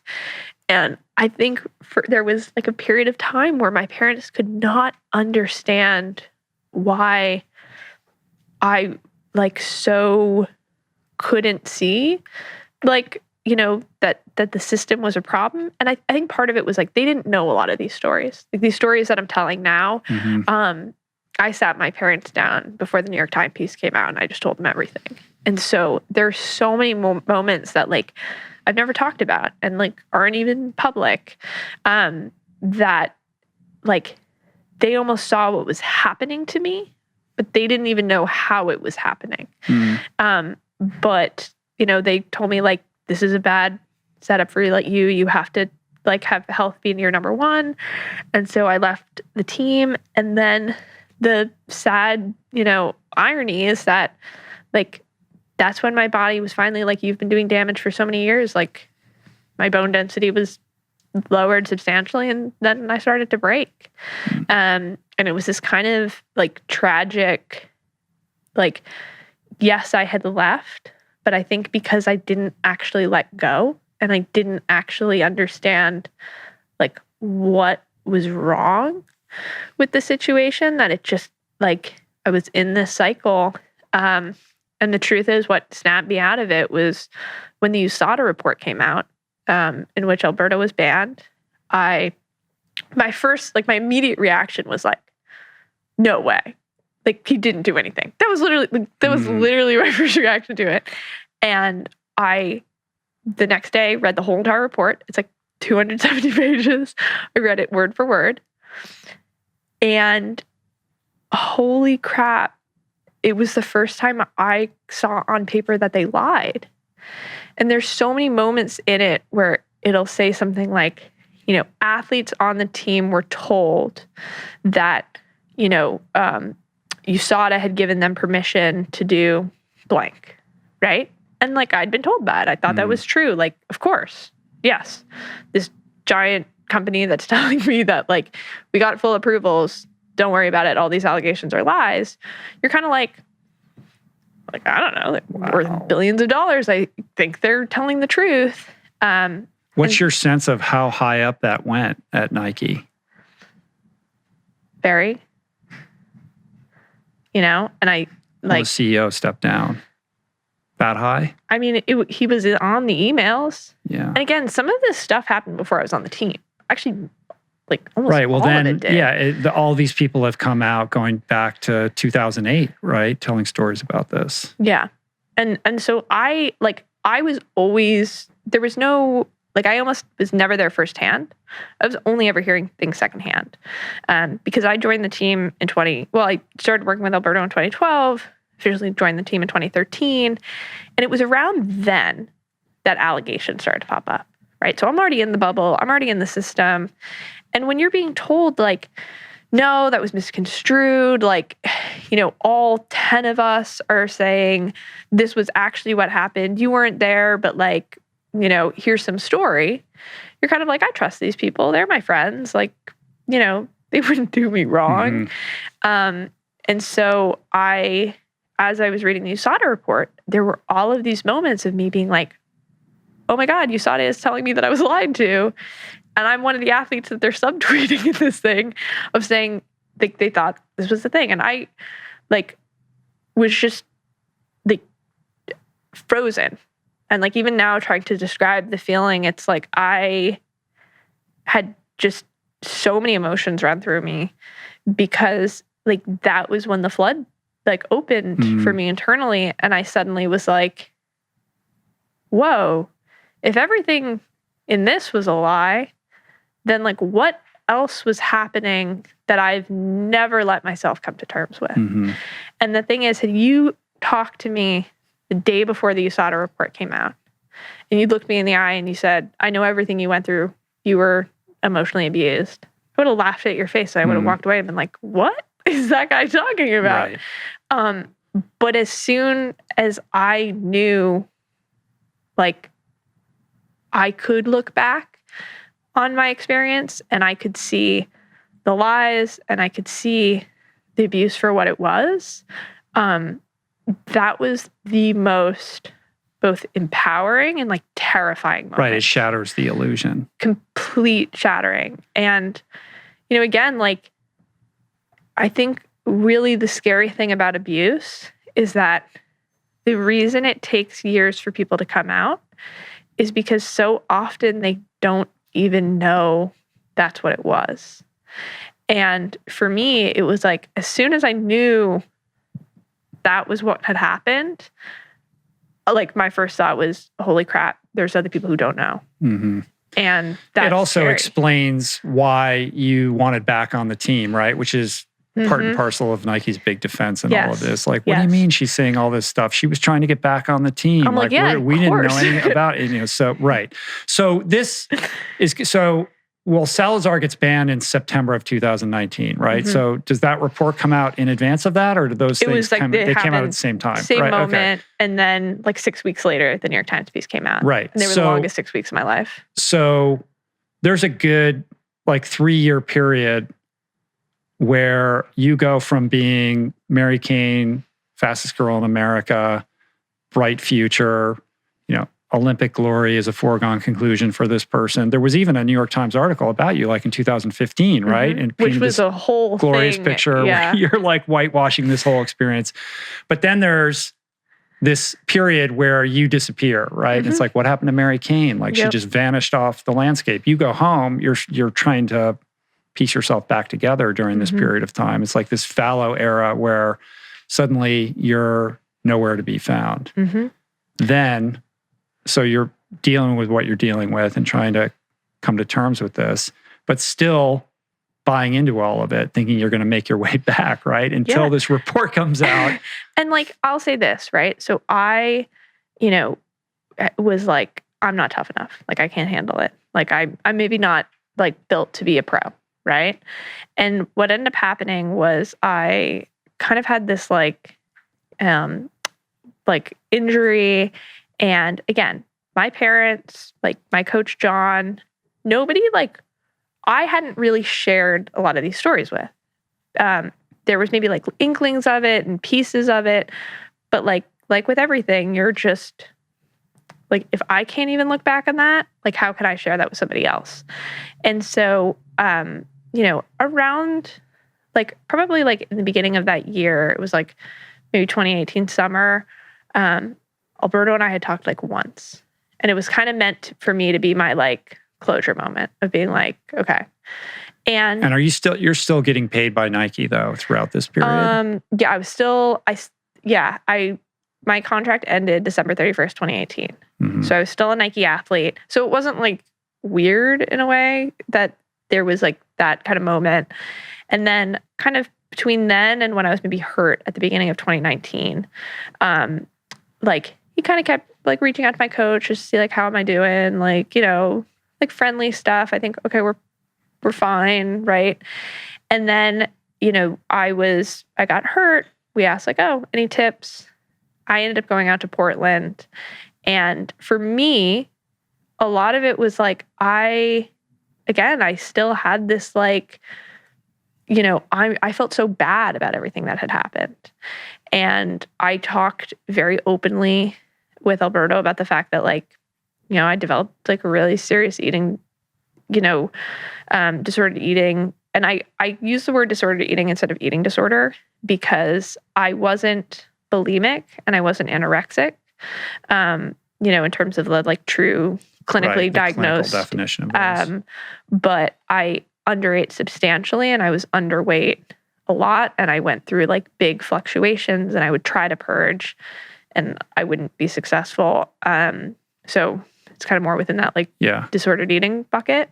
But I shared this and it was kind of like, okay, like kind of just not like acknowledged. And I think that was kind of like a little bit like, oh, like, wow, like, I guess that's like, to me, I think at the time it was almost this like, you couldn't handle it, you know? And I think that so was in other words, sorry to interrupt you. In other words, in his mind, you being a product and not a person, he'd already made the decision that you were damaged goods. Yeah, 100%. And it's like, oh, that's fine. You can come and tell me that. But like, I already knew this wasn't going to work out and I've moved on. Totally. And so you're kind of like, okay, like, cool. But like, you know, I'm still like trying to be a pro, whatever. But I'm at that point, like pretty like, okay, this, like, you're maybe like like that first crack in the rose-colored glasses is hit. Right. And up until then, nobody had ever hit the glasses. Right. I've just been going through life being like, that whole situation was totally normal because everybody who was out there with me acted like it was totally okay. And I'm too embarrassed to tell almost people in my life who maybe would tell me that it wasn't. So like the first cracks hit and I'm like, you know, still fine.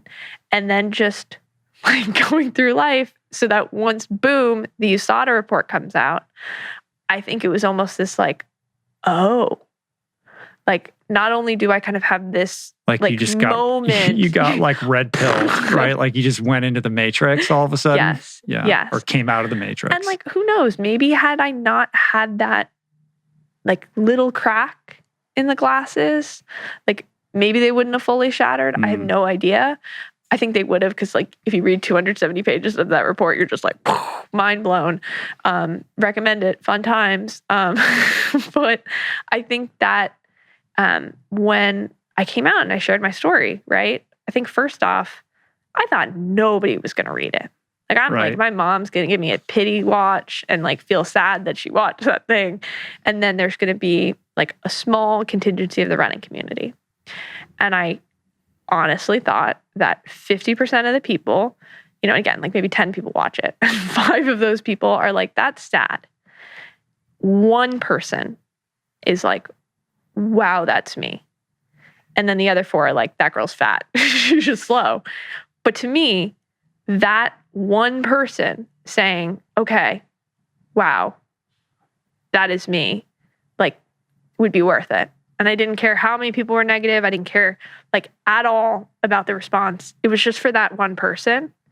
And that it was like a Thursday morning. I woke up and it was everywhere. And 17 million people have watched on YouTube alone. And Lord knows how many on the New York Times website. It's insane. But I want to back into this a little bit because there's a lot more going on here. After the report comes out, the rose-colored glasses are cracking a little bit. You're coming to terms with the reality of this situation. And on some level, you're wrestling with the idea of going public with it. Mm-hmm. But the initial thought was, I'll share this on Instagram. I'll write a little thing up. Then, bringing it back to how we started this podcast, enter Alexi Pappas, who I didn't know was the puppet master behind the scenes here that put you with Lindsay Krause and kind of set in motion this whole thing. Yes. Yeah. And what it was like when I even first spoke to Alexi, it was in that like very just like, I need to like write. I need to like throw stuff onto paper, like almost like throw this up. Bad analogy. But that's pretty fast from a crack in the glasses to like, I feel the need to talk about this now. Yes. And I think it's because like there's such a frantic energy and this like almost fear that happens in that moment. Because I'm going to say like that this whole situation has made me like, and this is bad. This is something I'm working on with my therapist, but like less trusting. And it's made me like more skeptical of authority. And it's made me question like society's behavior in a way that I just never had done before. And I think that's really powerful. And I think that's a great thing. But in that moment, it's like really horrifying to be like, oh my God, like this was condoned. This was normalized. People acted like this was okay. And I'm realizing right now how bad this was. And like, who am I kind of in this big world to like have figured it out? And I think knowing that I did, it was like, 24 hours ago, I didn't. Mm-hmm. And like that person almost scared me. And I was like, I need to help them. And obviously I couldn't go back in time and help myself. So how can I pass it forward to the next person? You know, it was like my immediate reaction. Right. And I remember I pulled my parents aside, like maybe the next day or like really early on in this. And like I had I was like, I have to tell you everything. And like we did the deep dive and we went like, this was like an hours-long conversation of me just sharing everything. And there's obviously a lot of tears. I can't even get through a podcast without crying. And at the end, like my parents' question was like, what are you going to do? And I said, and I don't know why, I think I'm going to start crying, but I was like, I don't think I'm ever going to be a pro runner again, but I love this sport. And nobody's ever going to sign me. Nobody's ever going to follow me again. I said, but I can't live with myself if I don't share this and if I don't like help that one person. And I remember like they were so scared for me and so proud of me at the same time. And I think for them, it was just like it was almost like this happy proud and this like, you're doing something bigger than yourself. And again, we didn't think anybody would watch the video. I thought if anything, and I'm going to be very honest when I say this, having so many people watch that protected me in a way that I don't know do people understand. Mm-hmm. And had that been something where like a couple thousand people watched it, like the same negativity from one side of that conversation would have been louder and it probably would have been stronger. And you see it in how other athletes from that program have since been treated when they left and when they came forward and when they were vocal. And in many ways, like that's what I thought I was going to experience. I mean, Kara Goucher has gotten death threats. Athletes have been called horrible things across like website, social media. They've been gaslighted. And I was prepared for that. Like that was what I was signing up for. And, the sport is one in which, again, like what was done was really horrible. And yet, like a lot of the competitors of these organizations don't necessarily turn around and say like, oh, wow, like you're really trying to do something good in the world. Like, let's, like support you. If anything, in the traditional space, it's much more like, no, you're not that fast anymore. Like, whatever. Yeah, and everybody's running to protect their own at the same time. I mean, it is a David and Goliath story. It's not just, hey, this is Mary Cain and she's going to share her story, of how hard it was. This is you basically taking on Nike. I mean, it's, that's and you're a young person, like that's very scary. And you still want to have this career in running. So you're risking becoming persona non grata in doing this. And that takes like an unbelievable amount of courage to do that. And I thank you for saying that. And I think, again, though, it's like the almost sad thing is that, yes, it was courageous. And yes, I was being vulnerable. But that was like pure fear that was guiding me. And it wasn't fear of repercussions. It wasn't fear of like, the big bad guy.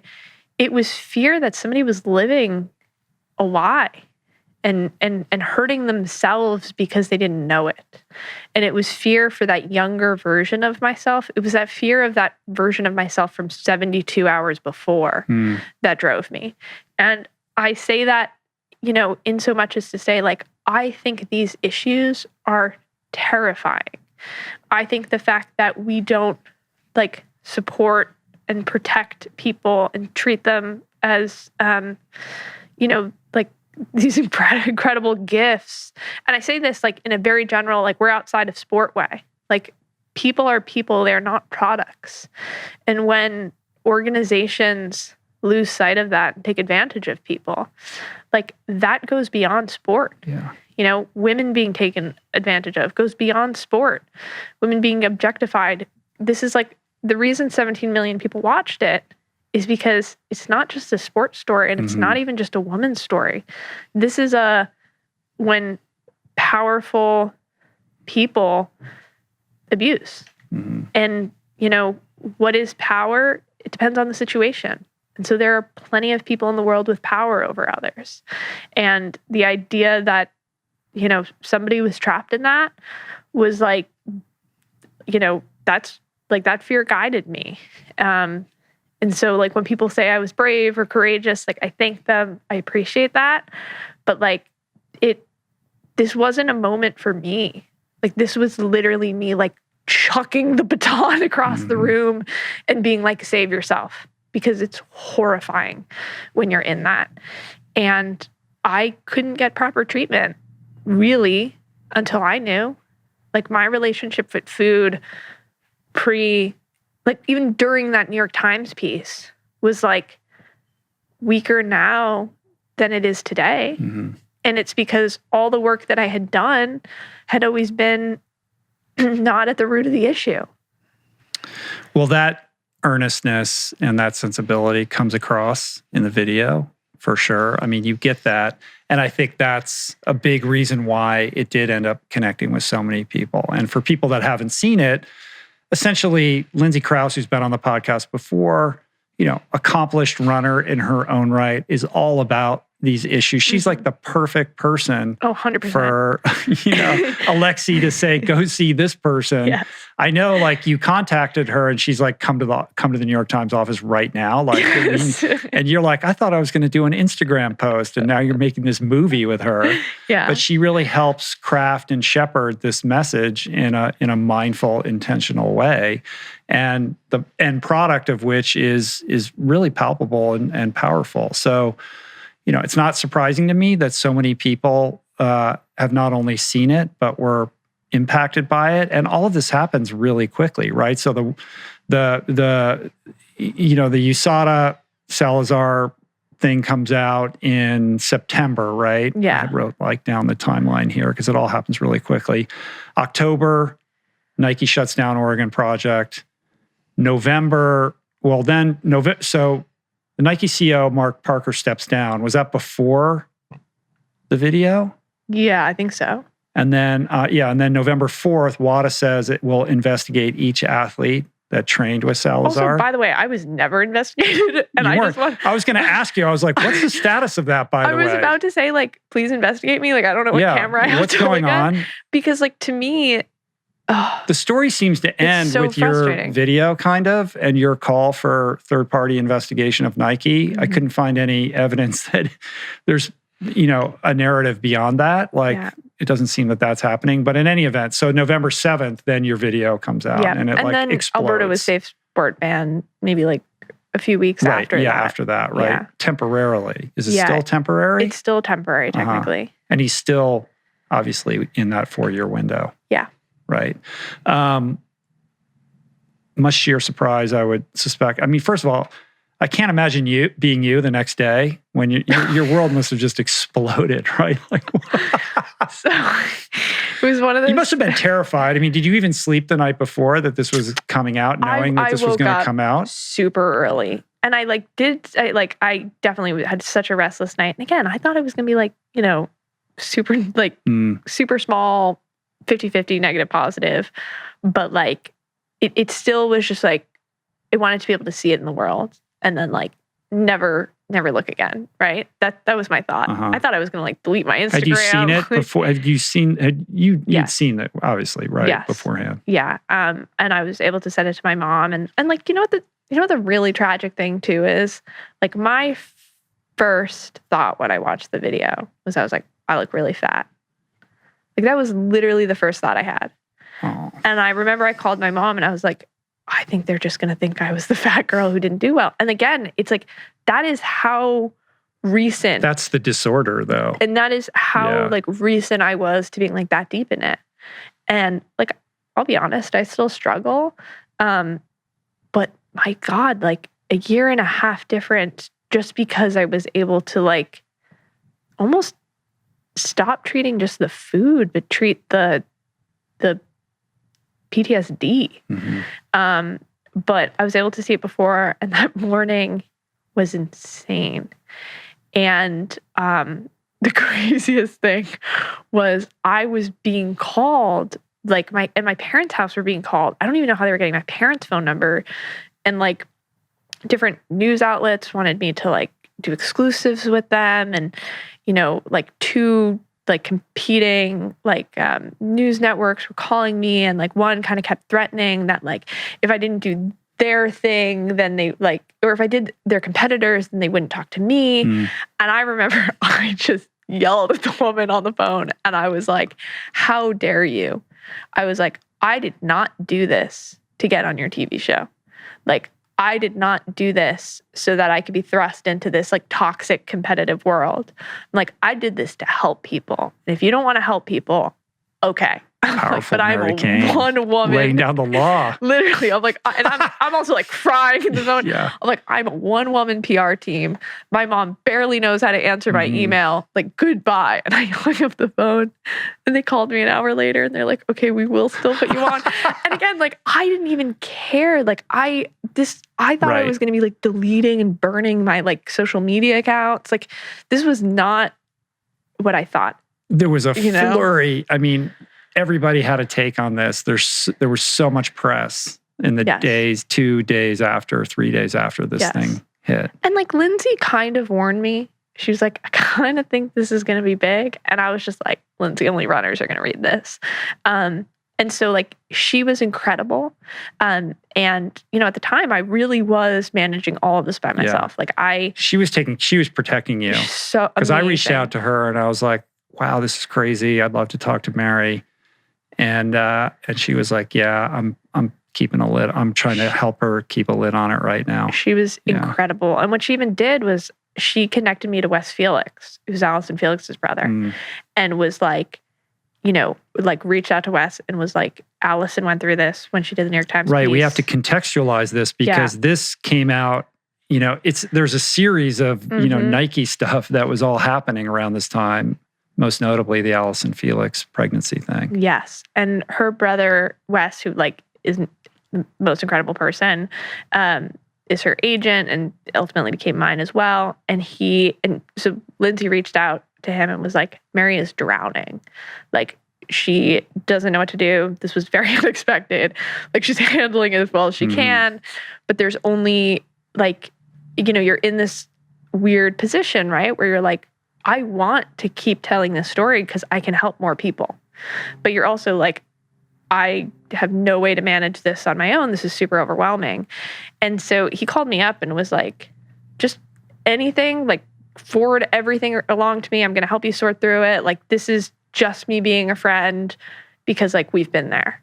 And like moments like that and relationships being developed like that were just like, again, something I'd never experienced in track. Because I'm used to being at the team bonding trip where I'm being told like, you know, man up pretty much. And now I have somebody who I've like met maybe once and was excited because I took a picture with them being like, hey, I'm here to help you. Like, no strings attached. Like, you're my friend now. Let me help.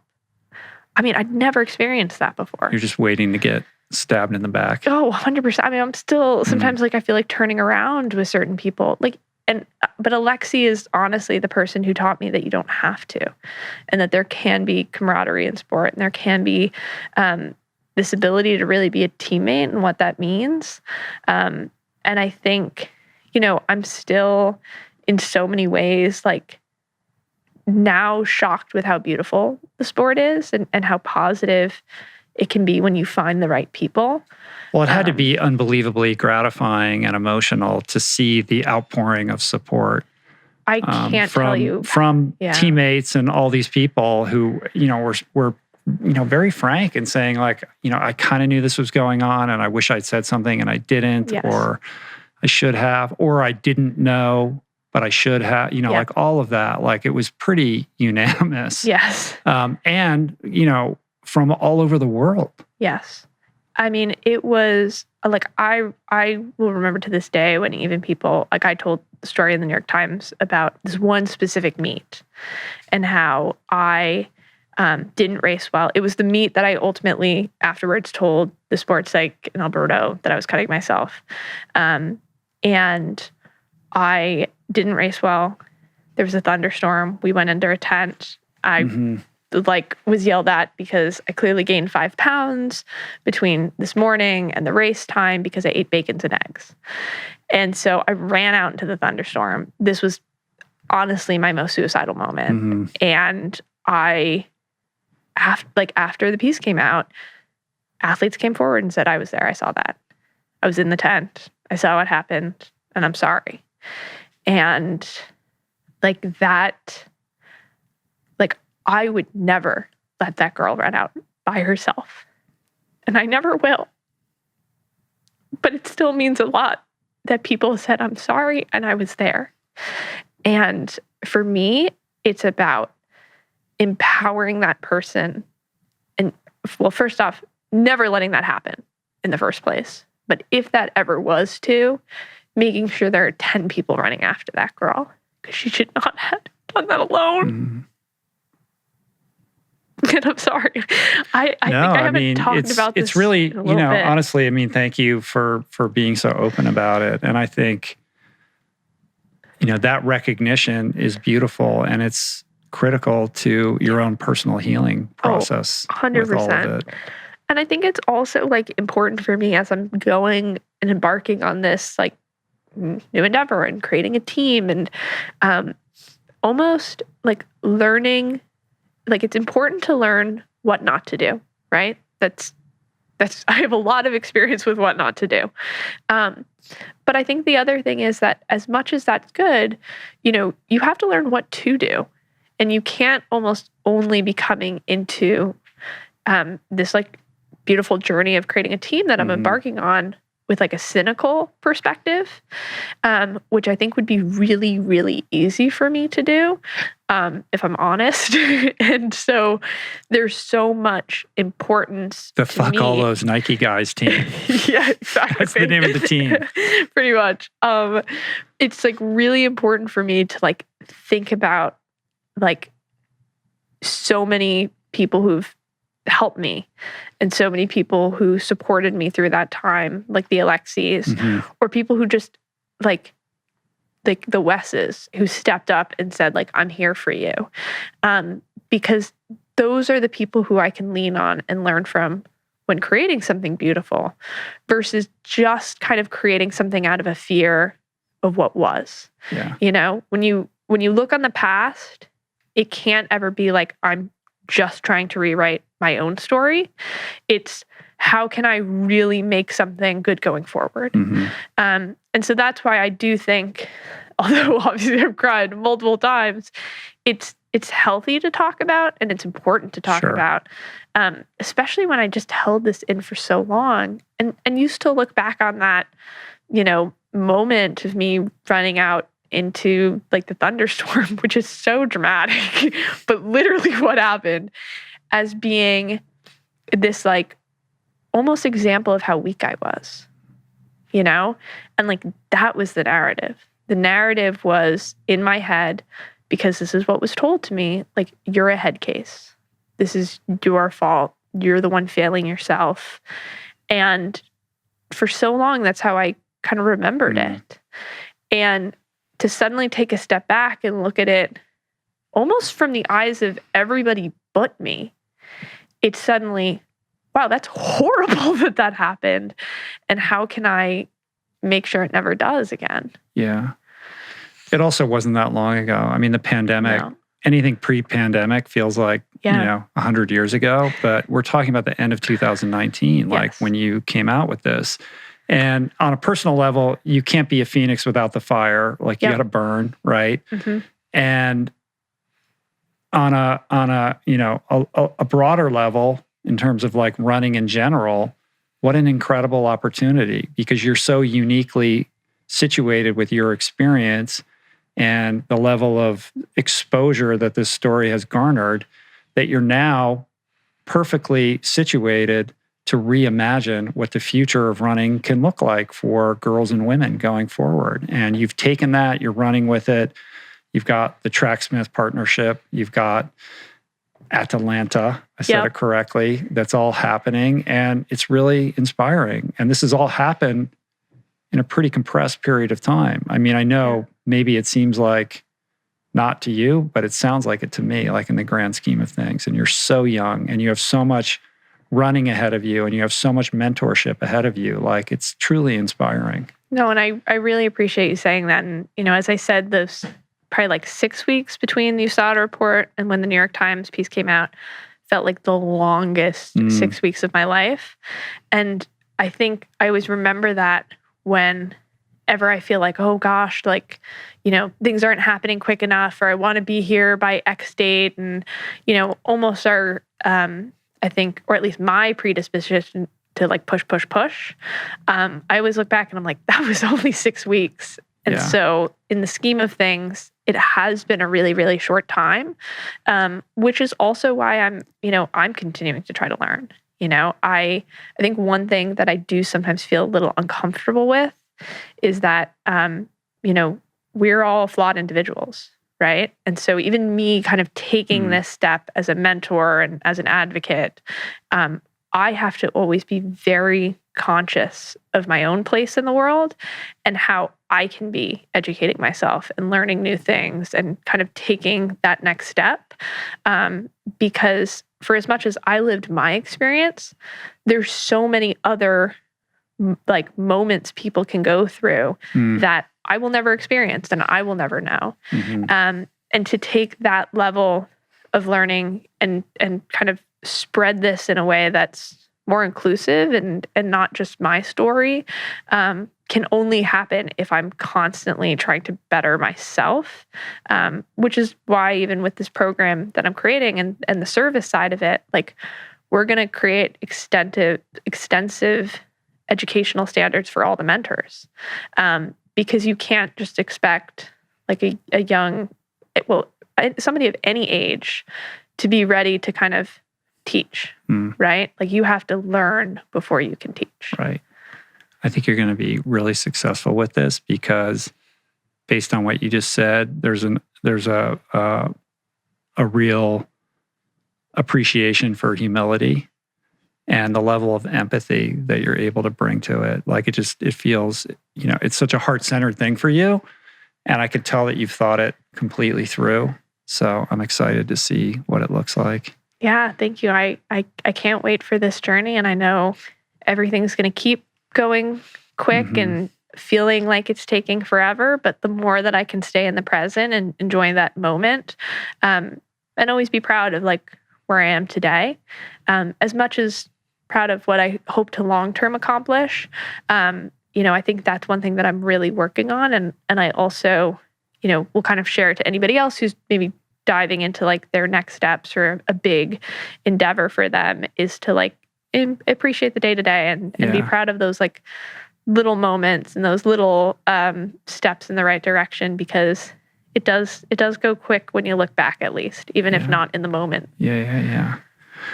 We got to wrap this up in a couple minutes, but there's a couple more things I want to touch on before I release you to your life.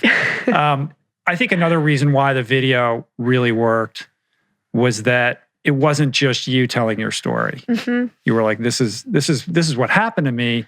But what you need to understand is that there's a systemic problem and that needs to change. Nike needs to change. Nike's too powerful. And the investigation that had been launched really had nothing to do with the way that you were treated or this kind of toxic culture. It was all about the doping thing, right? And Nike ultimately is going to do what Nike needs to do to protect its brand.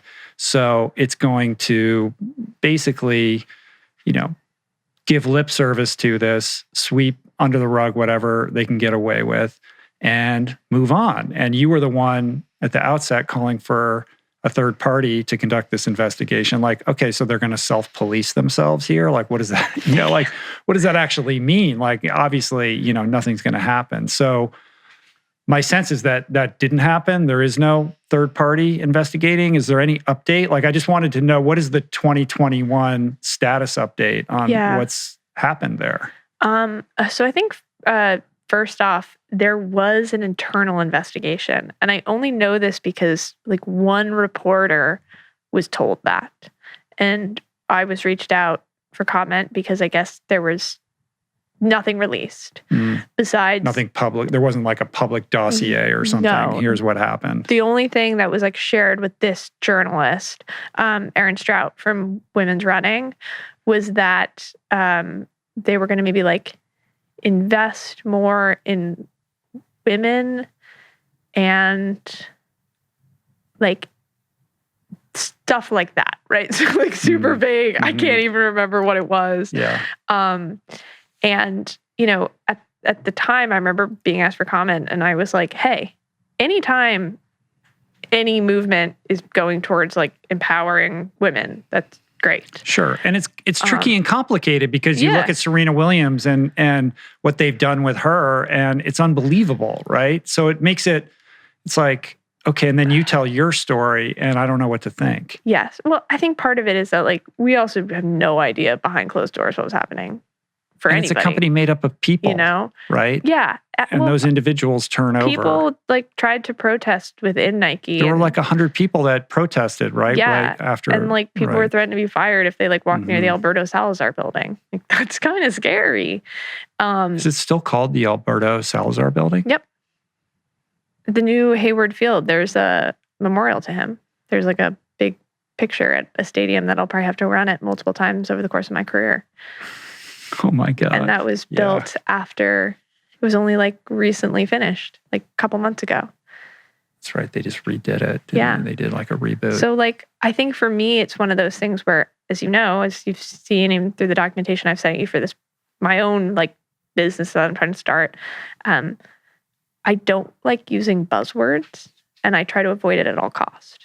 So if I say like, I'm trying to empower women, that means nothing to me, right?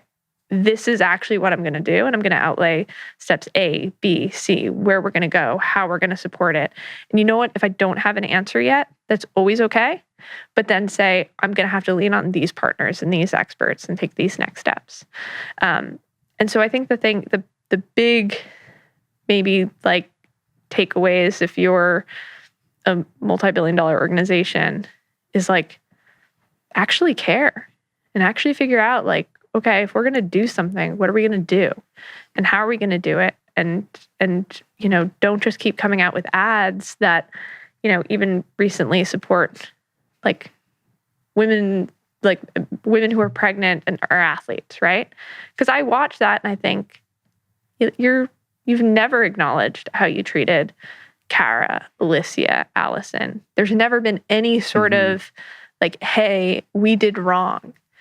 And I think I have always felt that leaders are not people who do everything right. Leaders are people who are always trying to better themselves, always know they have places to learn, and can acknowledge that they're going to fail sometimes. And in those moments can step up and say, I'm sorry, and this is how I'm going to change going forward. Sure. They take responsibility. Yeah. I see it as like, look, you can try to whitewash this and put out a bunch of marketing campaigns. And the truth is, the average public isn't paying attention to this. No, so of course. It's not, is it, you know, so how concerned are they really? But ultimately, it seems to me in their long-term growth interest to really reckon with this. The amount of goodwill that they would be able to engender if the new CEO said, I'm getting to the bottom of this. I'm taking it, you know, super seriously. And they really did like do a top to bottom revamp on how they're dealing with all of these issues. The amount of storytelling alone that they could do out of that would create, you know, a bulletproof brand going forward. And they have the balance sheet to be able to make that happen. Yeah. I mean, I remember when the first kind of comments from Nike came out after my piece. First off, I never thought they were going to comment because I never thought it was going to be big enough. But the fact that it was immediately like blaming and trying to undermine the story, like to me, it was just horrifying. But the thing is, like, so Alberto... That backfired badly, though. Yes. I mean, Alberto is still, I think his like kind of USADA appeal has been, I think it's complete at this point. I'm not sure as of when the podcast release, whether or not there'll be any sort of findings. We're still waiting on the final safe sport ruling about like whether this is an indefinite ban for him via safe sport. So there's still 2 different like investigations that like are yet to be like fully determined. But the thing is that like his whole like legal like pursuit with USADA and with Safe Sport is being backed by Nike. And they've been very public that they're supporting him in his appeals. And I think that's one of those moments where you're just like, you know, how can you not just listen to my story, but listen to Kara's and Amy Oder-Begley and all of these other athletes who have come forward and said this happened to them, and like still try to shut them down. And I think when you live in a world where, you know, like there's that amount of power and there's that much of a will to take away an athlete's voice, it makes me want to live in a world where you're empowering those athletes and giving them voice. And that's really my goal, is I want the sport to be better once I leave it. I want athletes to be more empowered. I want them to be protected. I want them to be safe. I want them to be healthy. And I think, you know, when I was young, I always wanted to be the greatest professional athlete in the world. And the truth is, I still want that. But I think my definition of greatness has changed. And I realize that if I had won all of the races I ever wanted to win, but I never stood for anything, that's not great. Like to me, that's kind of lame. And you know, if I end my career having really changed the sport in a positive way, like that's greatness. Yeah. And so that's what it's crazy how that works, right? Because you would have suspected that the way for you to have the biggest impact is to go win a bunch of gold medals or set world records or what have you. And maybe that'll still happen. Hopefully. I'm interested in where your running is right now. But completely detached or irrespective of that, because of all of these things, you're now in a position to have a real, permanent, meaningful, substantive impact on the future of girls and women's athletics. That never would have happened had you not endured the things that you went through. Yeah. And I think, you know, the thing that's hard for me sometimes is that like the dream I had as a young athlete of like being a professional. And I used to be a swimmer too. So like I, you know, used to keep that a little vague, like which way we'd go. I know. It cropped up here and there. Exactly. I know. You know, while you're running 5:47 miles in 6th grade. Yeah, I was still swimming. That was my primary sport. Swimmers don't know how to run. So yeah, I know. There's something weird there. I see triathlon in your future. Yeah, we'll see. Okay. But I think like the hardest thing can sometimes be is that like the dream I had can now never happen, right? Where the dream was to be a professional athlete and to train full time and to, you know, be the LeBron James, the Serena Williams, the insert any of the top athletes in the world, the Usain Bolts, right? And the truth is, even if I win the Olympics, I can't be that person. Like that dream was taken away from me because I'm not a professional athlete on paper. And the thing is, it's been this like really interesting reworking of like, how do you let one dream die and let another one blossom? And I think that's kind of what this last year and a half has been for me, is like accepting like I can do something different and still love it and still be proud of it. And that's been kind of an interesting, I would say, journey of realizing that like, you know, like how a dream is lived has to sometimes change. Beautifully put. I think that's a good place to put a pin on it. Yeah, until next time. Yeah. Thank you. That was really powerful. I appreciate you being so open and honest with me about all of that. No, and thank you for giving me the space to cry, to like at times. Are you kidding? I love it when people, it's been a long time since somebody's cried on the podcast. So you might be the first person to cry in the new studio. So you'll always have that. I've christened it with my tears. Yeah. If I come to New York, will you go running with me and Lindsay Krause? Can we go running together? Oh my God, that'd be amazing. You guys have to run really slow though. You're going to have to slow down a lot. Sounds great to me. I don't know. That would be super fun. And don't steal Alexi. Alexi's my BFF. She's my neighbor now. So just boundaries. Oh. You're going over to her house right now, Literally, right? yes. Just understand that I have dibs. I think I've known her longer. I think I win. It doesn't matter. She lives here now. I'm being protective. I know. I think long term, like, how do we get her to New York though? You know, I'm like putting in a long game. I like her down the street from me. I don't want her to go to New York. Maybe you do. Put her on your board. Yeah, true. Yeah. True. Very true. Awesome. Well, I look forward to going running with you and talking more. So thanks. How can people find out more about ATALANTA? You're easy to find on the internet, but where do you want to direct people? Yep. Social media is going to always be the way to go. Like my personal account is Run Mary Cain, and then ATALANTA also has their own Instagram. Cool. At ATALANTA? Yeah, ATALANTA? NYC. I'm never going to figure that out. Right? ATALANTA NYC. Yeah. Cool. All right. Thanks. Peace. Plants. Running.